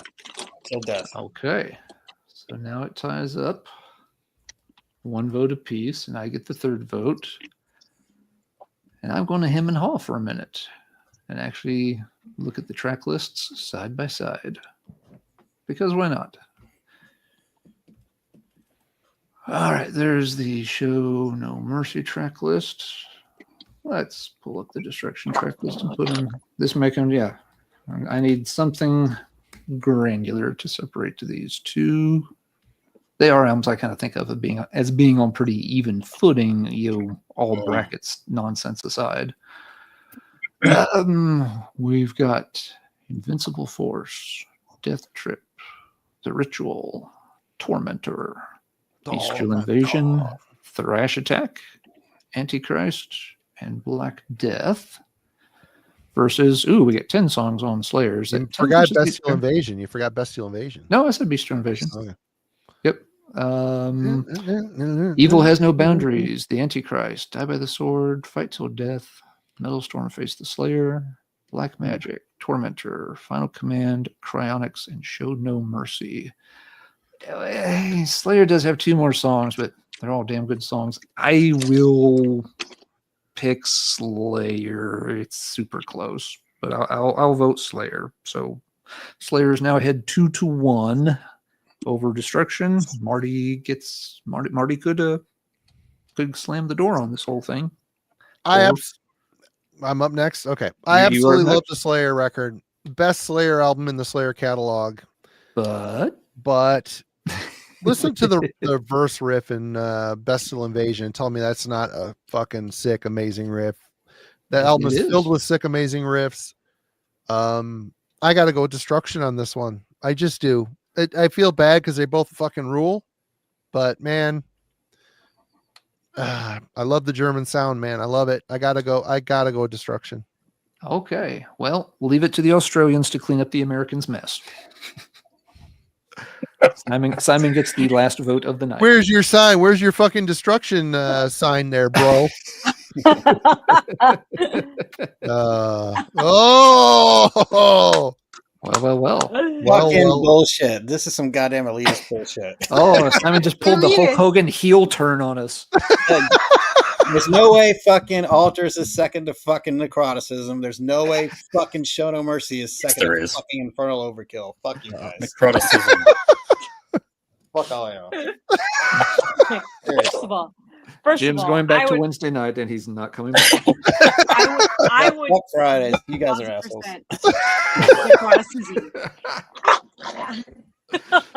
Melanie, I'm sorry, you were saying? I said I would 1000% pick Necroticism over Altars of Madness, so I 100% agree. 100%. I love both of those records, but I connected so deeply with Necroticism. There was no way I was not picking that Carcass record. You guys are fucking crazy, man. And Melanie, you fucking live in Florida and you're gonna fucking pick Carcass over Morbid Angel? Come on, man. I've always loved Carcass more. Those earlier Let's albums. focus on Destruction winning. Destruction won. Total fucking horse shit. I won Total Destruction. Fuck all you guys. Destruction pulled Sticking through. my goddamn Wednesdays. You guys are fucking idiots. Oh, there it is. Destruction. All right. Let's see. So Now, easy. Simon and I have already revealed we both had secretly picked the Legacy. We thought this Legacy would come out on top, and it was close. It was number 3. Definitely Marty, did. who did you pick before the whole thing I started? wanted Sadist to win, but I figured Slayer would win. You did pick Slayer. Okay. Yeah. So you had the number 2. Jim, who did you pick at the start? Show No Mercy is what I picked. Yes. Okay. And Melanie, who was your secret pick? Wait, what are we doing again? Oh, I was just asking, like, we all kind of, picked or tried to guess ahead of time what was going to win. Show No What was Mercy. your- I thought it was for sure Show No Mercy. Okay, wow, that's kind of interesting that we all focused on 2 specific albums as either Slayer or Testament, and they both were in the top 4. I thought there might be a little more variation among the choices, but cool, interesting. So, and none of us picked Destruction to make it all the way through, but they did. So, congratulations to Destruction. Your crown is in the mail. There's no shipping receipt and no tracking number, so just wait for it. It'll show up one day. It's delivered by the mascot from Infernal Majesty. As soon as we can pry it from his cold, dead hands. But there we go. What do we think in hindsight with Destruction winning? Did anybody see anything on the list that would have beaten Destruction, that Destruction just maybe dodged a bullet somewhere along? I swear to the line? God, if you say Megadeth, That Megadeth record, I don't know if that Megadeth record for me would have beat Slayer, but I don't know. Jeff not is sure. commenting on the Instagram post. What did he say? Is he flipping tables down by you? Some idiot ruined the tiebreaker by picking Destruction. I'm an idiot. Simon's heel turn is complete. It makes for good viewing. Yep, it makes for good viewing. It's all this is a debate and discussion, and we talked a lot about a lot of albums that are all easily lovable and shit that all rules 100%. And this is just for fun, everybody. It's all for fun. Was it? was it? Fuck this bullshit. Jim is questioning our definition of fun now. He doesn't believe in anything anymore. He's You going guys to go out enjoy this my weekend, buy a fucking bunch mug. of You're not country gonna see it western on albums, Fridays and ever never again. play metal again. Oh, he'll be back. Jim will be back. Yeah, you think? Fuck that. Yeah, We got to do the follow-up albums. Yeah, we gotta do the second. for we sure. gotta do the second albums. Yeah. Come on. That will be harder. Yep. That'll Yeah, it'll a be lot some harder, I think. fucking demo from fucking Antarctica and shit that's gonna win. Yeah, you got to come back so you can see Swallowed in Black not make it out of the round of 16. Yeah. Yeah, that's what's gonna And I happen. can rip up Hella Waits as well. Hello Eights.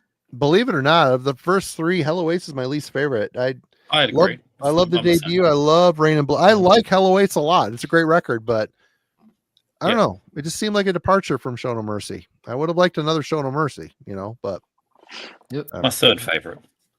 yeah, for sure. Yeah. I'm not surprised that Destruction made it farther than any of the other German albums on the list. But I think I picked Destruction more so because I was depressed that Pleasure to Kill wasn't on the list. I just wanted something from Germany to win because I love the US scene, man, but the Germans, I can't tell you how much I spun that stuff. The whole noise records, and although Destruction wasn't a noise band, they still sounded like a noise band, They're on Like I SPD said at or the start, the German stuff I listened to more actively than Slayer. I didn't listen to I didn't even hear Show No Mercy until, I don't know, maybe 2005 or something. Like quite late in the game. Just skipped over it entirely. Yeah. But, yeah. indeed. All right. Well, it is about kind of wrapping up right on time anyway. But final thoughts. Let's go around the table once in case anybody has anything they'd like to shout out, mention, or get in and a few more salty licks, perhaps. Simon, we'll start with you. No more salty licks. I think good game, everybody. I think that's it's just a game. Shameless self-promotion. Go check out my latest videos. If you haven't, there's a shopping video that was up last week that's been going for a week. Check that one out. Everyone seems to like the shopping videos, and there is a response to Melanie Loves Death Metal. Response video is live now for my channel members. I do have channel members now. Appreciate all of you that have joined the channel, and goes live to the public tomorrow. And so, yeah, go check all that out. Consider joining. Very cool. Melanie, we appreciate you joining us tonight. What would you like to say in closing? I thought this was a lot of fun. I love doing the thrash stuff because I don't really focus a whole lot on thrash on my channel. So it's nice to kind of talk about, the first love of metal music every once in a while. Yeah, I mean, my channel is pretty much the same, what I've been doing for the last several years. I have a store now. The link is in my bio. Because Gruesome Graphics, Nev was awesome and made a new logo and artwork for me. So just doing a little bit of merch store. I literally am not making any money off of it. I just did it because a lot of people were requesting it. So check it out. Other than that, I've been focusing a lot on my cassette tape collection, building that, finding some nice gems. Marty sent me a couple of gems that I would never have thought have ever popped up in the wild. And of course he sent them to me.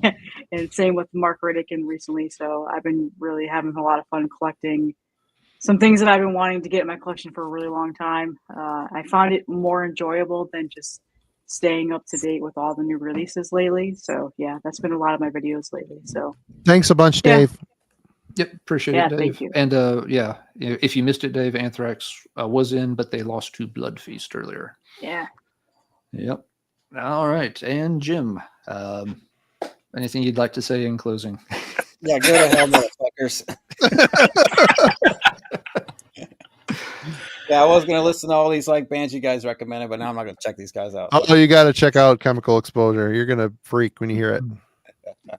Jim's listening to nothing but Kanye West and Justin Bieber this weekend. He don't believe in nothing no more. He is done with this scene. But no, it's great to have you on Friday night, Jim. And it was good times. It was good having all you guys. Yep. Yes. Yeah, it's been a lot of fun for sure. Good time with it. Again, lots of thanks to everybody who helped put the bracket together this week and everybody who participated tonight. It's been a good time. Marty, any show notes you'd like to give folks before we call this one? No reviews yet for next week. I'm sure it'll be something. Jim, what are we covering on Wednesday? I don't remember. Shub-Niggurath. Yeah. Oh, cool. The Mexican. Cool. Yeah, Kingsley, a Kingly celebration, or what I believe is the name of it. Great album. Great album. Yeah, that is the focus of album this week. Yep. So.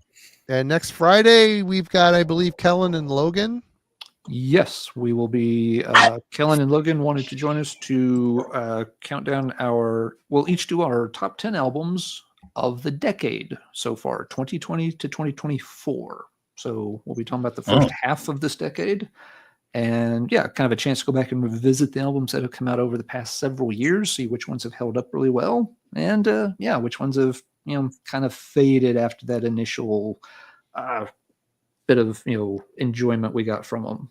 So tune in next week and we'll see what all four of us have picked for the best albums of the first half of the 2020s. This sounds like something I may have to think about a bit harder than an hour and a half before the show, huh? I can ruin it for you guys. It's the latest Destruction album.